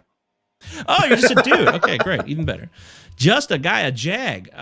But what's it like being on TV? Because you absorb a higher profile, but then at the same time, you're also dealing with your own ego and the excitement of it. I'm curious about that whole experience, I have been on TV, but just local television. So I've never been on a broadcast network beyond that. But I'm just curious if you could share what is genuinely, honestly like, because you seem to me like you're a guy that doesn't bullshit. So I figured I could ask you something like that. Yeah, definitely. I mean, I think it's, the acting training has certainly helped because the only person that makes it difficult to be yourself is yourself. You know what I mean? The only thing that makes it difficult for you to be you are the nerves that you encounter in that kind of experience, right? So the first time I got to do ESPN was on the KBO broadcast, 7:00 in the morning, right? Couldn't really sleep the night before. Woke up at, I suffer from a lot of anxiety. So I woke up at like 5 and I was like, I'm ready. You know what I mean? Took a shower, just relaxed. And then at that point, it's really just trying to breathe and self-connect and live in the moment. Because the more you try and self-sabotage, the more in your head you're going to get, the less authentic you're going to be, and the further away from yourself you're going to be. You have to trust in that moment. And I deal with imposter syndrome all the time. You have to trust in that moment that you are what they wanted. It's not a mistake that they reached out to you. You may not know everything, but you know something. And you just kind of have to be confident in that, even if you don't necessarily believe in it. You have to take your time and understand that it's not going to be perfect, because if you try to make it perfect, it's going to be even less perfect. But other than that, you're just going to have to breathe. You know what I mean? You just kind of have to breathe and be with yourself. And those are like the hardest things of all to do, for sure. It's not easy. And it's terrifying every single time I do it. I still can't believe I've done it more than once. But yeah, I think that's kind of my insight to it. Is that helpful at all? Is that what you're looking for? Does that make sense? He's got anxiety asking you whether or not it was what we were looking for. Staring at my Lexa Pro right now, being like, "See you later." No, just the thought of breathing, because I do a ton of public speaking with my job and I forget to breathe. So I'll be in the middle of a sentence and I'm like, oh, okay, I'm sorry. In being authentic and the imposter syndrome, I think everybody has it, and like people can sniff that out. So like being authentic and being able to breathe, like that's fucking beautiful. And you had to do it at 7 a.m. Yeah, dude, that sucked. It's funny you say that too, because I was walking around Brooklyn with my wife a couple days ago, and she's been waking up early to do some yoga, and she's been like, man, it's just crazy that like how much breathing helps. And it's so funny. It's just like something that we, some people hear it and they're like, oh, that's some yogi bullshit. I don't need to necessarily believe that. And some people try it and they don't, they just kind of write it off. But it's insane how that can be just so helpful, just really helpful. That was one of the most genuinely honest responses to a genuinely honest question I've ever had on the show. So thank you. Good, yeah, of course. That's why we do this show. We don't want to bullshit, and we want to get inside the truth of life. Because one day, I got breaking news. We're all going to be dead someday. I know it sucks. It's a harsh reality, and we're not trying to think about it. But I want to go in to this life with everything I can right now and then go out with a bang. So I don't want to, it's so cheesy and cliche, but I don't want to have any regrets. And I spent a lot of my life holding myself back and limiting myself and not necessarily being afraid, but just so much easier to not try. And I think a lot of people can relate to that. It's a lot easier to not engage or not give the effort, whether it's voting or just talking to someone. It could be anything. And the fact that you're able to at least be a touch with yourself and Deary too. That's, I didn't even know you're doing that much public speaking with your job. So that's really intuitive and useful information. I hope everybody takes as much out of it as I did. I mean that. I do. Yeah. Thanks, man. Appreciate it. Good job, guys. This is you're listening to Coffee Talk, and I am Michael Govier, and he's Alex Fast, and Christopher Deary, of course. C. Deary 1999, Alex Fast 8, MJ Govier, GOVs, and Victor. Please. A couple more hit the road here. You were an actor, and you love movies, I assume. So is there a movie that you can go to as your comfort film, just to zone out to? Like, I don't give a shit. I just want to chill. I'm not even in it for the thrills. I've seen it 1,000 times. What is it? Dumb and Dumber. There you Absolutely love Dumb and Dumber. Dumb and Dumber. I mean, Catch Me If You Can is one of those movies that's like always just sit down and enjoyable. Yes. It's just the soundtrack, the movie moments, the cinematic I should have elements concurred. of it. Yeah. Do you concur, Doctor? Those are my kind of just relax and zone out ones. Those are two great ones, are they not, Deary? Oh, absolutely.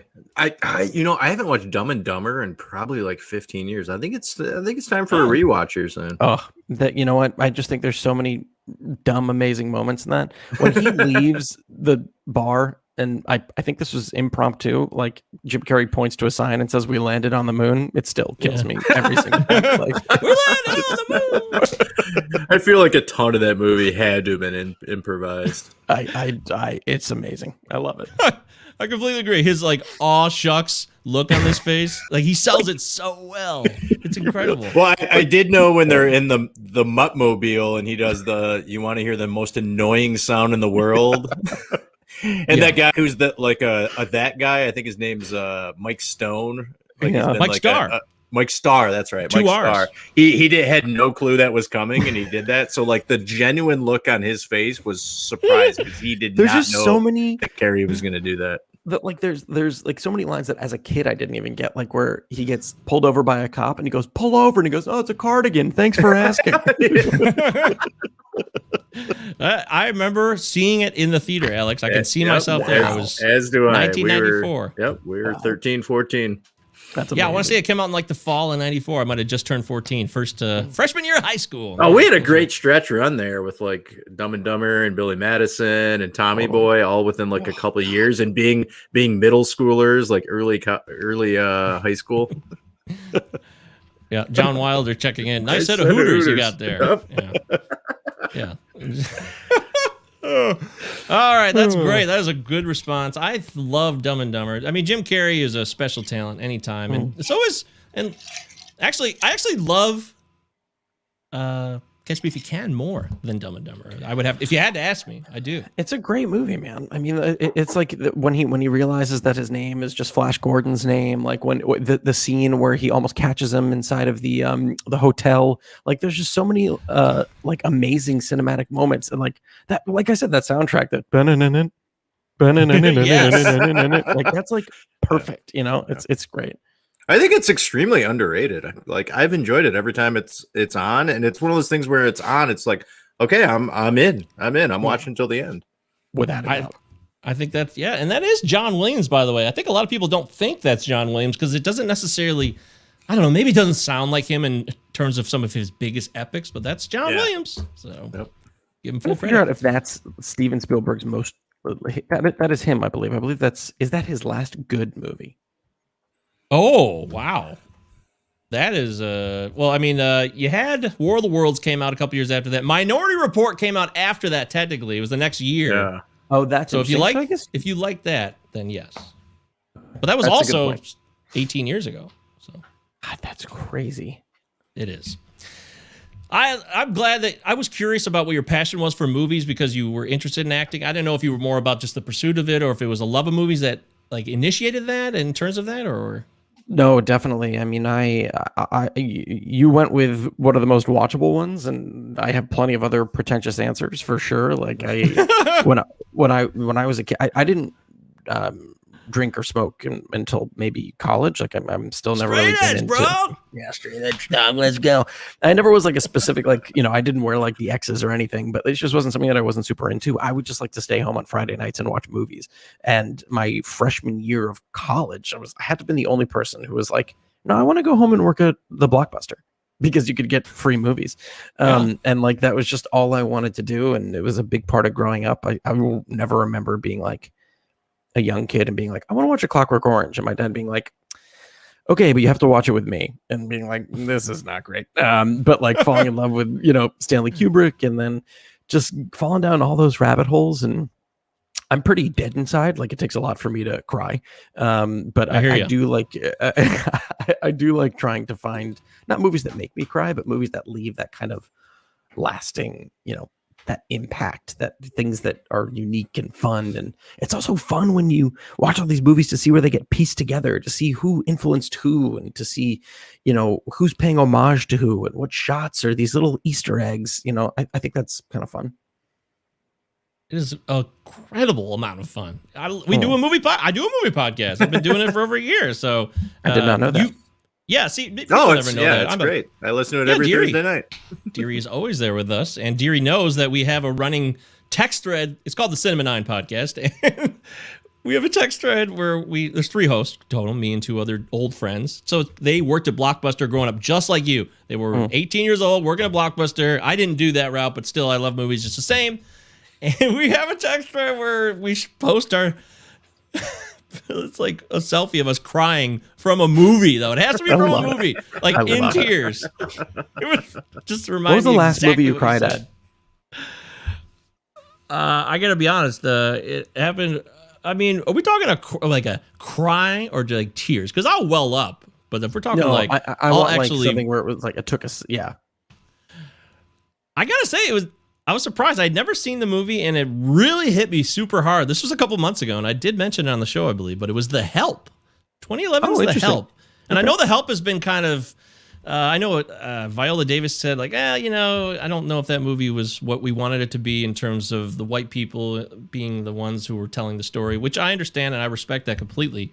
But I'd never seen the movie, and whatever they did, it got me, and it unleashed something within me, and I definitely was like, blubbering. I was like, holy shit, wow, I had something going on here. I got some pent up something, and this movie pulled it right out of me. What about you? I don't remember. I truly don't remember. It had to have been something in the last few years, but I don't remember. I've been doing a lot of trying to watch as many movies that I've never seen before in the last like 5-6 months. And I think, Mike, your guys' podcast, the Cinema 9 podcast, kind of pushed me towards that, but I haven't been like terribly emotional during a movie. I know it's happened. Like maybe Moonlight a couple of years ago, Manchester by the Sea a few years ago. Those ones definitely got me, but nothing that I can remember recently. Wow, you know, you just reminded me of that. The one that might have actually happened more recently was He Won't Get Far on Foot, which is a Joaquin Phoenix and Jonah Hill. I haven't seen that one yet. Oh man, it totally got me because Joaquin Phoenix it's a true story about a guy. He's a cartoon artist from Oregon. I don't know his name off the top of my head, but he was famous and bad things happened to him. So which I related to. Is this still a fantasy baseball podcast? Yes, I don't know. Who gives a shit? But you got to share one before we move on, Alex. I don't think you shared. I remember, it's bizarre. It was The Curious Case of Benjamin Button. I remember sitting, we all went on Christmas to, that's what Jews do. They go to movies and they all watch a movie together. And I remember the lights came up and everyone got up and they were like, that sucked. And it was surrounded by my family and my best friend's family and my best friend. And I was just fully in tears. And I could probably count on one hand how many movies I've cried at. It's like The Green Mile and that. Like, it's like those two movies. And like, I don't know what it was. It just like hits. Oh, and actually, that might be a lie. 3 Billboards. I think 3 Billboards of Missouri. Okay. Or I think that's what it's called, right? 3 Billboards. Yeah. Yep. It's got a bad title. 3 Billboards. 3 Billboards outside Missouri. Yeah. But that's great. That guy does. That was a great film. writer. Great writer. Great director. Great writer. Martin Donovan. Martin McDonough. Thank you. You should read his plays. He was a playwright first, and his plays are some of the most insane, disturbing, amazing plays. Look up The Pillow Man. It's amazing. I'm going to do that. That's a done deal. I am totally into that. Wow. See, this is why we do the show. Yes. All right. We'll move on from Mariko's Inquisition. I hope you guys took away something from that because I know I did. I got a whole list of shit that I'm going to be checking out and have a greater appreciation for. Thank you to Alex Fast, AlexFast8 on Twitter, MJ Govier, Gov is in Victor, and Govier is in Victor. Gov is in Victor. Govier is how you spell my name. Sounds like Govier. And C. Deary 1999. All right, let's play a quick round as we move into the fantasy focus, then we'll get the hell out of here. Quick round of everyone's favorite game. Name that runner-up fab bid. Ba, ba, ba, ba, ba, ba, ba. Right now, there's great music playing underneath the. Ba, ba, ba, ba, ba, ba. It's real simple. We're going to give you a winning fab bid, and then you guys decide what was the runner-up fab bid to that winning fab bid. Deary, would you like to go first? Yeah, I will lead us off here. There was not many fab bids this week, and certainly not many runner-ups, but I will go with closing pitcher for the Minnesota Twins, Williams Astudillo. Winning bid of $28. What is the runner-up bid for Mr. Williams Astudillo, who has third base and catcher eligibility and sometimes will appear in games where Yerman Mercedes can put one out of the park on him? This is from your TGFBI league, I assume? Correct. So 15-team Roto. Yep. Winning bid $28. What is the runner-up bid? We'll go to Alex first. 3 is really speaking to me. Yeah, I can't see a big push, but I do know he was popular. I'm going to go over 3. I'm going to say somebody bid, they wanted to beat 10, so they bid $12. 12. Alex is closer. The winning bid was $5. Oh, damn it. Well done. Good job, Alex. I sometimes I'm in the zone in this, and other times I just shit the bed, and I just got to tell you, that's what happens when you play Name That Runner-Up Fab Bid. All right, I'll go next in my main event league, which I am a fool for paying the price for this, Alex. So, where are you sitting at now? Still 13th, 14th? Let's see. Let's check the league standings. As of right now, I am in 13th. All right, I'm not dead last. Move it up. There you go. Look at me. Wee-hee. Plenty of time, baby. It's not your fault, Mike. Yeah, well, there's a lot of things I could bring up, but I'm going to leave it and let it lie as I tell you. This week, main events are always busy, and Amir Garrett was picked up. $63 for Amir Garrett. That's an interesting bid in itself, but it was the winning bid. What was the runner-up fab bid for $63 on Amir Garrett? Christopher Deary. I'm going to go with what his walks per 9 is, which is 7.15. So I'm going to say the runner-up bid was $7. And we're guaranteed there was a runner-up bid, or 0 is an option? Yeah. If there wasn't, I wouldn't do it. Yeah, we wouldn't do it. Okay. So, this is as the suspension was happening. They knew there was a suspension coming. They also, if they're going to roster resource, can see that it's split between him and Antone and Sims and everyone else and Doolittle. $8. Well, technically, you win. It was $17 was the runner-up bid for Amir Garrett. People, $63 was the winning on Garrett. He's been atrocious this year. And the guy he dropped was Rafael Montero, who's been I mentioned this on the We last just show. talked about him the other day. Yeah. It's been a whirlwind, a roller coaster of chaos. But I don't know if I would drop Montero for Garrett because even though Montero sucks sometimes, he still gets saves and wins. Yeah. He does get them.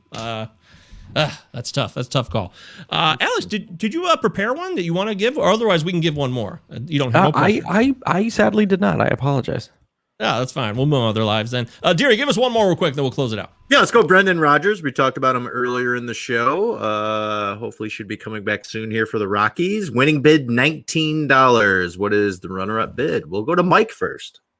Well, $19, that's a nice move, by the way. Way to get ahead of the game. Even though Alex did say, and I actually might start to be agreeing with him, there could be issues with playing time because the Rockies are loaded with just a bunch of positional players.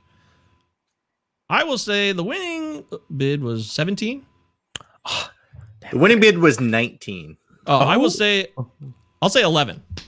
Okay. I'm gonna say another guy got excited of a prospect with some shine on him in cores. I'm gonna go 16. Mike, very, very close. Winning bid was $12. Oh, Very nice. It's funny because Josh Fuentes, who was just NL Player of the Week, went for $6 with no runner-up bid. Well, like we said, there's no rhyme or reason to this crazy-ass game called Name That Runner-Up Fab Bid. All right, that was fun. Good times there. Now we're moving on to a segment which we started on the last show, but we felt like we didn't give it its full attention, so we want to finish it off right. It's called I've made a huge mistake. We all make mistakes, and we all love Arrested Development, do we not, Alex? 100%. Yeah, that's a red 100 all day long. So, Deary, I know that we started off with a few players, so let's pick up where you left off. Why don't you give us the next guy you didn't get to talk about when we were doing this segment? Yeah, I feel like I missed out on Nolan Aronado. Like I could have had him a lot earlier than what I was thinking he would have been available for. I was thinking maybe 5th, 6th round, maybe he'd stick around, but he was kind of going more in that 4th, 5th round. But this guy could have been a 3rd round pick. I mean, he's batting .307, 10 home runs, 30 RBIs, 25 runs. He's a career 31% line drive hitter, and he's just pounded the ball right now. Somehow he was not projected by every single projection that we looked at. He was not projected to hit 30 home runs. He's on pace to do that. He is one of the best fastball hitters in the game. And I completely missed out on this. I think we had too many people on our pod, and I read too much shit about, he's moving to St. Louis. He's moving to Busch. It's going to be a harder park. Moving out of Colorado. This guy is a professional hitter, and he's been able to do it in St. Louis, in Busch. He's going to have an all-star year, probably going to be up in the MVP voting. And he's going to hit 30 home runs. He's probably going to bat over 300 right now. I completely missed the boat on this one. I was thinking, sure, if he's there 5th, 6th round, I'm going for him. I wish I would have scooped him up in the 3rd or 4th round because he's producing this year, and I missed the boat on this one. I've made a huge mistake. You don't feel like I've made a huge mistake. Maybe it's in the hot streak right now. We're in his hot streak. So you still feel this way, even though we're in his hot streak at the moment? Well, I think by the end of the year, those numbers are going to be there. He's going to have 100 RBIs. He's going to have 30 home runs. I was not projecting that, and a lot of other people weren't projecting it either. And this is where I think I missed out on it. Quickly, Alex, do you agree with that, or? Yeah, I was watching him. He leads all of MLB in OPS in May, and I just think that's pretty amazing. And it's funny, like we were talking about victory laps earlier, and I feel like he started heating up. He waited just long enough for people to be like, "See, he sucks outside of cores," and then he was like, "Okay, here we go." So yeah, the pace might be tough, but I think he's showing everyone that it doesn't matter where he's playing. He's still got the skill set. Yeah, I got no shares of him in any league anywhere. So if he dominates, then I look like a jackass. So be it. That's how it goes. Alex, give us somebody that you either, was it a huge mistake because you regret not drafting him or because you did? I've made a huge mistake. I'll do a quick mix of both. It's a huge mistake that I did draft him. I made a goal this year. I'm going to spread it out a little bit. I have like 6 or 7 teams that are all dailies. I want to have a bunch of different people. I want to roster as many different people as I can. The one person seems like I a got the smart most- strategy for this year, by the way things are playing out. It does. It is. Some leagues I'm doing great. Some leagues I'm doing terrible. The one through line I have, I think in the one player I have the most of is Eugenio Suarez. I stand by that would have been a better pick had he started the year at third base. I really do believe a lot of the struggles are from the defensive shift. He has gone back to third base, and then he went back to shortstop again with Mike Moustakas getting injured a little bit. Jury's still out there, but that has burned me, and I've regretted it. The mistake that I did not draft, I was my home league, arguably the league I care most about, garbage team because we were doing keepers from 2 years ago, and a lot of my guys were just garbage now. I said I saved all my money for one final player. I thought I was cute. I'm going to do the thing at the end of an auction draft where you bid on him to reverse psychology, even though you're never supposed to do it. And it was Freddie Peralta. And I got into a bidding war and I lost him for $7. And it was the one person I wanted to leave the draft room with. I have him nowhere. He's not rostered in any of my teams. And it kills me to this day. It kills me. Oh, that I can feel the sting of that right now. In one of my last drafts, before the season started in Glarf, which I've referenced a million times on the show, the Great Lakes Area Roto Fantasy League. I was right before the season started, and I was really starting. I wasn't so into Freddie, but the more I started looking around and doing some research and listening to people like yourself, I bought into him and I drafted him on that team. And boy, it's been one of my best players on that team. That's awesome. There was so much uncertainty about Peralta, whether he was going to be in that rotation. I mean, we were talking about Adrian Hauser in one of our February podcasts. And yeah, but I didn't give a shit about that because at a certain point I saw him as one of these Patino guys. These guys will give you plenty of innings, maybe not starters innings, but they'll give you great ratios and enough to make it worth your while. So you're right. It was Lindblom until the last week. Yeah, high strikeout guy who's going to walk a ton, and I think he's had 2 kind of rough starts this year, but besides that, he's been phenomenal. He has, yeah. Patrick Ryan says, "Ouch, I felt that too." Freddie Peralta is money, so money he doesn't even know it. Maybe he does know it. I hope he does know it. Yeah, I'm not a Freddie Peralta whisperer or anything. I caught a break at one time and I got him. Good for me. Yay! Sorry for you. That's painful. I feel your happy pain. to see you succeed. I am. Hey, thanks, man. I got to tell you, though, I'm just as capable of making a huge mistake. I've made a huge mistake. I myself, like I said, my main event team, things didn't go as planned. They're not going as planned as of today. And although things aren't over, there's still hope for tomorrow. There were mistakes made. And I think the biggest mistake right now, quite honestly, and I think I'm starting to regret it fully, is Jeff McNeil. I went up for Jeff McNeil. I love Jeff McNeil. I've went toe-to-toe with Is It the Welsh himself on their very own podcast, saying I love Jeff McNeil as he laughed in my face on the In This League pod, which is a great pod you should listen to. But not even the injury, though. A lot of the Mets got off to a slow start, and maybe there's time for a turnaround, but I'm kind of feeling like where I drafted him is the problem because I took him in, I believe it was the top 80, at the very end there, around pick 77-ish. I kind of went up for him, and because I thought I get great batting average. I was looking for a batting average guy I could count on with multi-positional eligibility. It sounds like a dream, and that has not been the dream. So I don't want to turn my back on Jeff, but I think right now, where I took him, I could have waited, maybe got somebody else. I made a huge mistake. I'm with you. I have him on one of my teams as well, and it's been hurting. And he was a keeper. I have him on 8 teams, so I really went in on him too. That's another reason. I took him in a lot of leagues. So as was I. I kept him in a league, and I'm like, okay, he and we thought he had the possibility to bat near the top of that order, and we're thinking, okay, if he bats, first or second, Nimmo ends up batting first, and Lindor ends up going second. Like, okay, McNeil bats first or second. There's a possibility for 100 runs. This is an amazing Mets offense that we're learning is not as amazing as we thought. We're like, all right, 300 average, double-digit steals, double-digit home runs, multiple eligibility at positions, and it just has not worked out. So yeah, to Mike, I agree with the fact that we just took him too soon, especially top 100 when we could have probably been okay with having him later. Now the good news is he's not striking out a ton. He's been walking pretty good. He's kind of gotten unlucky with a really poor BABIP. But also, he's not going to end up scoring 80 runs. He's not going to hit 15 home runs. He's probably not batting 300 at this point. He will bat 300, I bet. I bet he still bats 300 when he's healthy. where I took him is the mistake. That's I want this to be more of a positional value situation. I still like him. I still think he's a very capable 300 hitter who makes great contact, and I'm not worried about that. But I don't know. I hope that makes sense. Deary, give us somebody else. Yeah, I mean, so I think there's maybe one league where I reached out early and went for relief pitching, and that was when I went back-to-back with Aroldis Chapman and Liam Hendricks, and that's worked out really well. I'm doing well in that league. All my other leagues, I waited on starting or on relief pitching, and I still feel like I got a good guy in Amir Garrett when I drafted him, and it has not worked out whatsoever. But I should have known from the beginning that this was going to be a mess.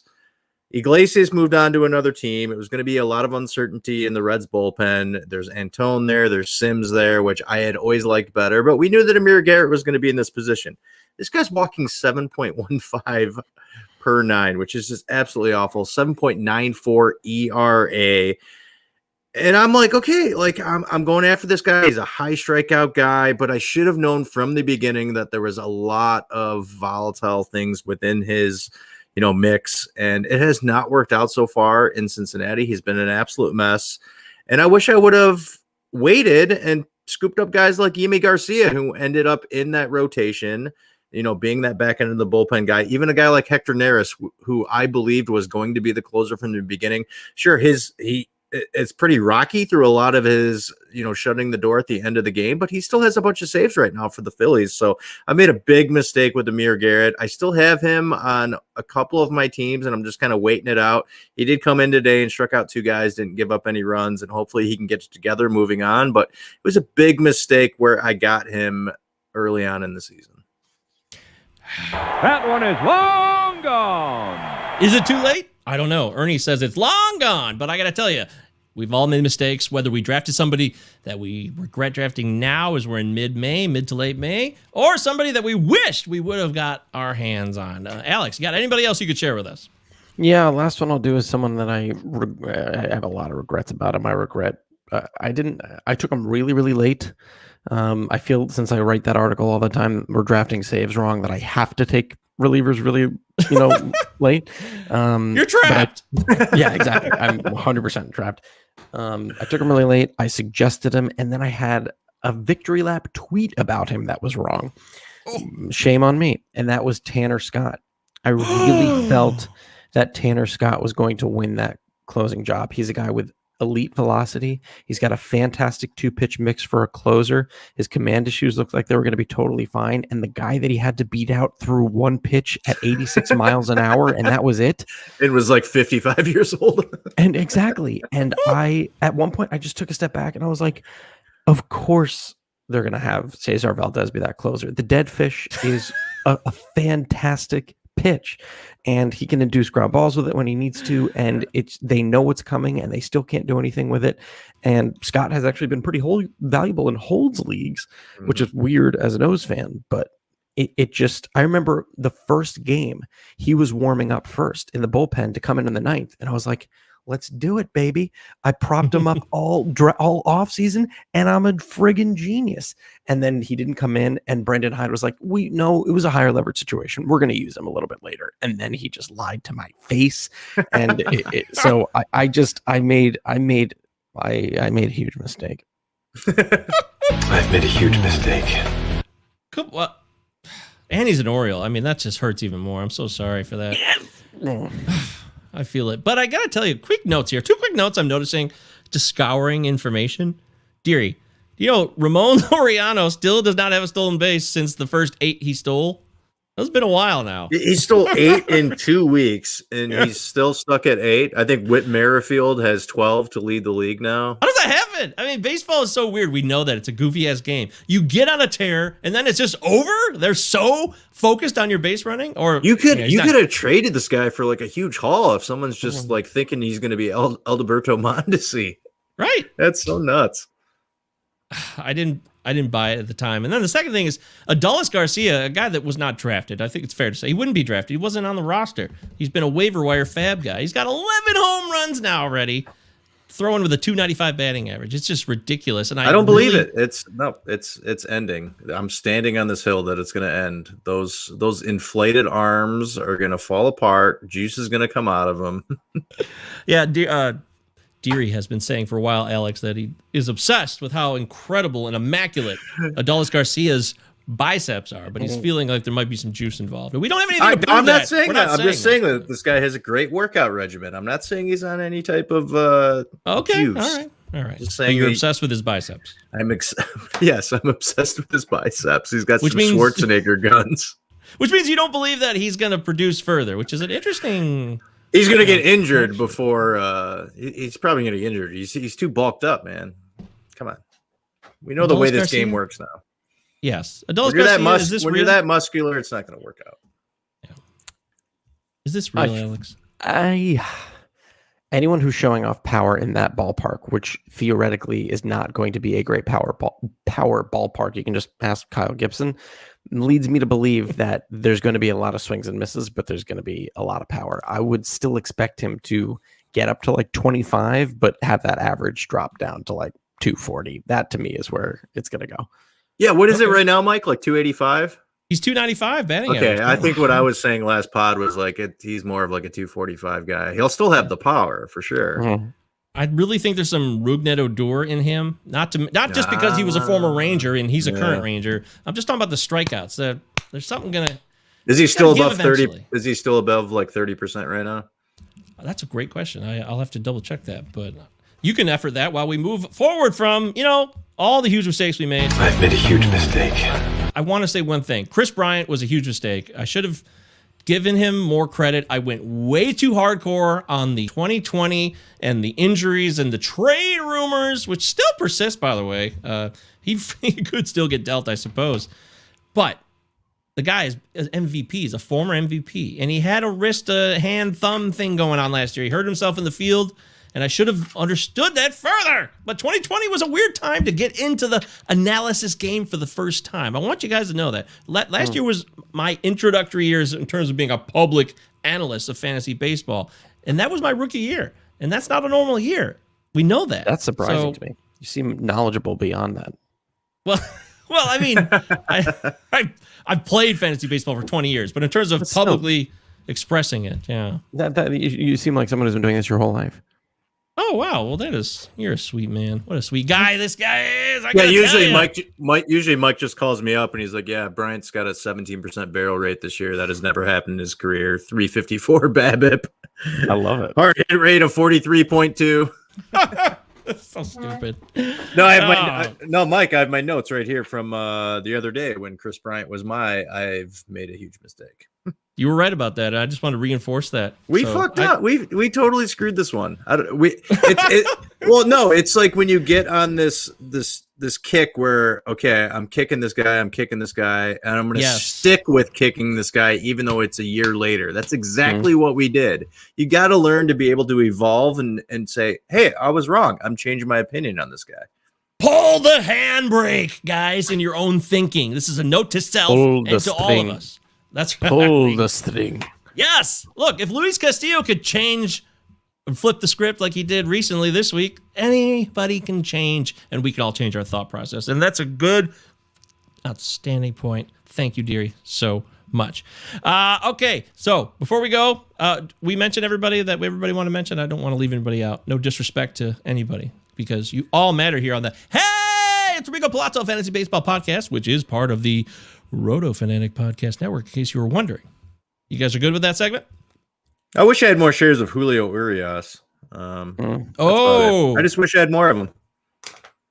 We'll see if it can last through a full season because he hasn't pitched many innings in the league after that devastating injury. But, I mean, he was a hot name after the incredible playoff run he had last year, and I stayed away, and I wish I had more of him. He struck out over 10 twice this year. I think he's real.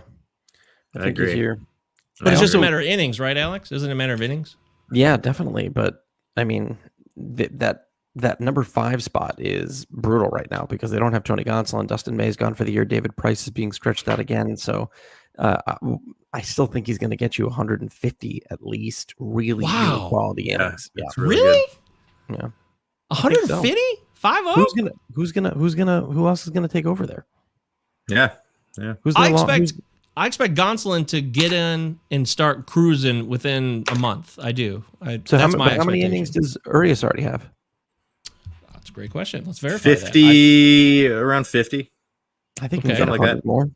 He's absolutely dominating lefties right now. 8 strikeouts, no walks, 148 average.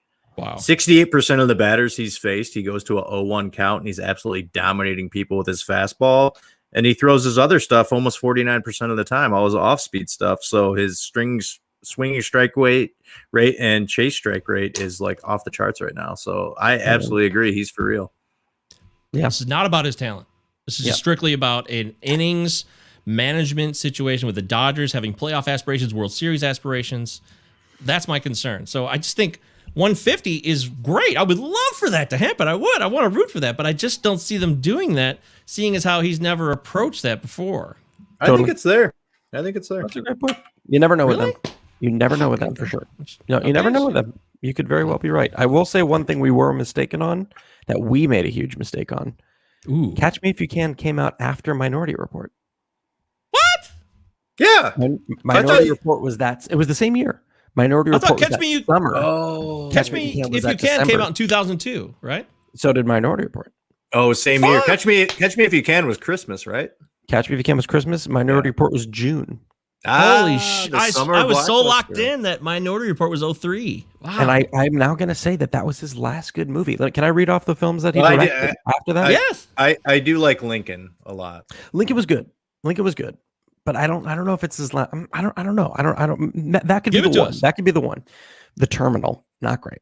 Okay, Eh. not great. War of the Worlds, fun, not great. Mhm. Munich, okay. Maybe you need a rewatch of Munich. I think it's overrated. Pretty good. I think. Okay. Oh, I don't. I think it's pretty damn good. But I got to give it a 5th watch because I'm We still have a not soft in spot. after 4. In our Hebrew yeah, hearts soft- for Munich. yeah, that's Ah, true. that's what I it will is. admit that on the record. Yeah. Indiana Jones and the Kingdom of the Crystal Skull, garbage. Never saw it. Garbage. Garbage. I refuse. Once I heard there was aliens, I'm like, I'm out. Well, you just spoiled the best part. The Adventures of Tintin: The Secret of the Unicorn. What? Why did War that happen? Horse. Great play. Not a good movie. Lincoln, I can be talked into. Great performance, not a great movie. Yes, that's what I keep getting sucked in every time Lincoln's on. I get there's a soft Daniel spot in my Day-Lewis head is a for it. wizard. It's Daniel Day-Lewis. Tommy Lee Jones is incredible in it, and like all the other that guys that are in that movie, like really do it for me. Bruce McGill. Yeah, exactly. Bridge of Spies. I actually saw it in the theater. It was solid. It wasn't That's great solid. though. It's not great. It was The decent. BFG. Yeah. The Post. Fine. Not great. Formulaic, procedural. Yeah. Yeah. Ready Player One. A letdown. Yeah. Let down. The book was much better. Yeah, totally. And that's it. Well, there you What's go. Then you're next? right. What's he doing next? West Side I'm sure Story. Oh, that's right. That's right. Yeah, he's working on that. Well, you just laid out a great case. That's how it's done. I completely agree with you now. I'm with you. Been that long. Yeah. I didn't realize he put out that many movies in the last 20 years that were all shit. Well, I mean, they're not shit though. They're like, They're fine. yeah, it's fine. And what you're saying, Alex, is that Spielberg is a legend. He really is. He created a blockbuster in a sense, right? He created a whole nother aspect of movies, and he has a high standard. He did fucking Schindler's List and Jurassic Park. I mean, these are. how are you going to beat the run he had of like? I think Jurassic Park and Well, Schindler's List were the same year. They were, yes. That's nuts. That's what's crazy too. Is like he starts with Jaws and Close Encounters of the Third Kind before going to Indiana Jones and back to back. Then has The Color Purple, takes a little break for a little while, and then you get Hook and Jurassic Park, like you said, and Amistad and Saving Private Ryan. Like that's two decades of perfection. Yeah. Amazing. Good point. Shit. You know who made a huge mistake? Steven Spielberg. I've made a huge mistake. This is Steven Spielberg. Although I said Spielberg. Spielberg. Steve That was even Spielberg. better. Stevie Spears. Insane I wonder if fantasy Steven takes. Spielberg has ever made a huge mistake Insane fantasy takes. Why you taking that plane? or had an insane fantasy take. I would love to find out if Steven Spielberg has an insane fantasy take about fantasy baseball. That would be incredible. So, quickly, we haven't done this segment in forever. We haven't done it in the regular season, Deary, because, to me, it kind of seemed like it was more of a preseason hype, like give you an insane fantasy take, but it could be done in the season. Why It's can't actually it? Like, it's actually harder in season. right, but it's more fun and it's more risky. So let's do it. Let's go. Let's everybody at least give us one insane fantasy take could be about a player. It could be about a trend. It could be anything related to fantasy baseball, but it must be about fantasy baseball. Deary, set the table. Do it. Yeah, I'm going to say Luis Castillo gets it together and ends up with an ERA below 4.5, which isn't that great, but considering his ERA is like skyrocketed to 1 million, I'm going to say he gets it together. He looked okay the other night, okay in terms of giving up runs, but he also had 11 strikeouts against the Giants. He's had a hard time with his sinker this year. People are laying off it, not chasing it whatsoever. That 87% Z contact is not looking good right now. And he's a below player when it comes to his sinker. He's a -9 in terms of like wins above average. So that's not been very good at all. He's been bombed twice for 8 runs, which has happened early on, and then it happened a couple of weeks ago. I think he starts to turn it around. I think the other night with him having 11 strikeouts against the Giants, I think he starts to figure it out. His velocity was down at the start of the season, but over his last 2 starts, it's been closer to what he's been over his career for an average, right around 93, 94. So I think he starts to get it together here for the Reds midsummer, and he ends up with an ERA below 4.5. Insane fantasy takes. Well done. That's how it's done. I don't know. I'm kind of feeling like maybe that's not insane, but maybe it is. I don't. Who am I to judge? Okay, his ERA is going to be below 4. What do you want? Okay, there we go. Now we're talking. Well, it's like the first time we ever did this, and I'm like, Juan Soto is going to hit 350, and you're like, that's not insane. That would be insane. Come on, that'd be amazing. All right, Alex, give us an insane fantasy take, my friend. I don't know if it's insane enough because now I feel the pressure, but you will feel it. Yes, it's okay. Okay, that's fine. I was going to say that Robbie Ray ends the year with a higher ERA than Patrick Corbin. I'm going to say that. And I'm going to say that Robbie Ray, if you want it to be more insane, Robbie Ray ends the year with a +5 ERA. Yep, garbage lefties. Insane fantasy takes. Wow. Okay, that's cool. That's fun. I like that. That's creative. Why not? Let's go bold. Yeah. I mean, right now, Robbie Ray, people are buying in. He's going to a new level in his career right now. Yep. I'm just not there yet. I think it's all fastballs all the time. I think while command is really exciting, it's because it's all fastballs, and he's also giving up home runs all the time. He's given up 2 home runs, then 2 home runs, then 3 home runs. And guess what? Yes, it's nice when there's no one on base for those home runs because he's not walking people. But if he gives up 1 or 2 hits and keeps giving up those home runs because all he's doing is throwing those 4-seamers and the slider hasn't looked like it's supposed to look, then yeah, that ERA is going to keep climbing up. It's already going that way. It's near 4. It's near 4 right now. And some people are bothered by the fact that he spells his name Robbie. Some people prefer Y. Oh, people don't like that. I've heard stories. I'm just saying. I'm not saying it's me. Robbie Williams spell it. Yeah, he spells it Robbie. So I'll let people go from there. And so does Robbie Baseball here from the Dingers podcast. Of course. That must be the universal way. So what the hell do I know about Robbies? Okay, I'll give us one then. We'll close out the show. Insane fantasy takes. I was really thinking a lot about this. And I wanted to do something related to the Twins because the Twins are a disaster of epic proportions. I think that's fair to say. I don't even think that's an insane fantasy take right now. That's just what's happening. That's real life. And I'm going to say that Taylor Rodgers still ends up leading the Twins in saves. Insane fantasy takes. That's not that insane. Come on. It's not? I thought it is. Okay. All right, let me modify it. I'm just fucking with you, man. There's going to be a Twins closer that has at least 20 saves. Okay. Insane fantasy takes. At this point in the season. Okay, that's better. All right, yay. Woohoo. How do the Tigers have a better record than the Twins? That's unreal.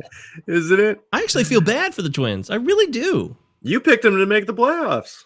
I don't blame you. It was a great choice.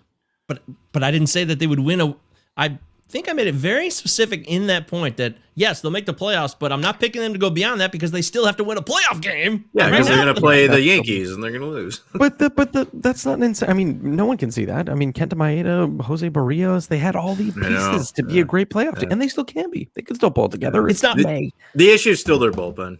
We talk about it like every time we talk about the Twins. Their bullpen has just been a mess for years. Yeah, but you're right. It's the bullpen. It's a little column A, a little column B. There you go. Beautiful. That was fantastic. And if you don't understand that, then you should turn off the show and never listen to it again. So I will say this. the Twins can't be the Nats. Now, there can't always be a Nationals. The 2019 Nationals started in 1931. They turned it around in May, right around this time, I believe. That's a 12-game deficit. They're what? What are they doing? I mean, they're like 11 or 12. I mean, the White Sox are running 26. away with the division right now. Yeah, they're like awful. They're one of the worst team record-wise in baseball, I believe, and they can't catch a break. And it's all because of their pitching, too. It is not their hitting. If you look at their hitting, they're producing offensively. But whether it's starters or relievers, it's all jacked up. It's just... They're 11.5 back. 11.5 back. That's they have the not... fewest wins in baseball. Right. What's the run differential? You got that up? 4,000.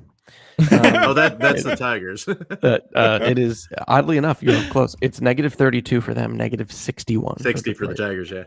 I believe they have the worst run differential in baseball. They do. By far. Yeah, next closest is the Pittsburgh Pirates at 50. The Marlins have like a 0 run differential, but they're in 4th place in the NL East. That's just a weird fact. Like Yeah, they're right. I think You're correct. I think they're 6 under. As a matter of fact, this might have just been updated. They are the only positive run differential in that division. See? Wow, it's a wild division. It's a wild year. And I'm not saying that because it's just fun to say and get clicks. First of all, no one's going to click anyways. Nobody gives a shit about this show. But they will know the fact that when you see some of the no-hitter stuff, I mean, guys, we've already done it. We're wrapping up the show and coming to a close. We've witnessed another hitter night. A no-hitter tonight. It happened in real time. I'm still absorbing it. It's still going through my veins right now. It's crazy. So Kyle Gibson's going to throw the next one. Watch. Oh, I love that. Insane fantasy takes. There it is. I love it. That's a great way to close out the show. So many great closers. You guys are fantastic. Alex Fast has been a wondrous splendor of true proportions. He's taken us to another level tonight, and I think we met him at that level, and I'm proud of it. I like where the show went. We went in all directions. We covered everything. I mean, we covered life, baseball, movies. Yeah, Spielberg.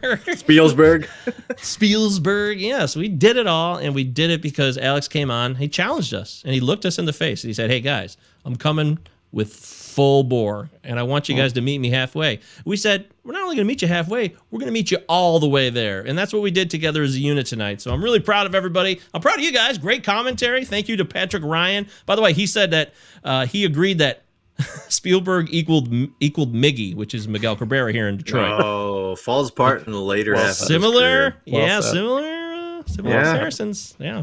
Well so, Alex, as we say goodbye, any parting words? Any words of wisdom or things that you want to promote? Because people do promote things, but you can say whatever you want. Yeah, I mean, those base hits coming out every Monday. I've had a blast doing them, and I'm glad people are enjoying them. I'll leave with my favorite quote from my favorite playwright, which seems to encapsulate what we've talked about tonight, both in the mistakes that we've made and all the things we've talked about, which is ever tried, ever failed, no matter. Try again, fail better. Great stuff from Samuel Beckett. Who could have said it better than Alex Fast? He's C. Deary 1999, Christopher Deary. Follow him on Twitter. He likes baseball. He likes plays, too. I don't know how much he likes plays, actually, but... I've been to a few. Okay, good. Great. Yeah. We have a great little place called the Purple Rose Theater, which is named after the Woody Allen movie because Jeff Daniels created it and runs it in Chelsea, Michigan, outside of Ann Arbor. So that's right. Back to the little, Harry.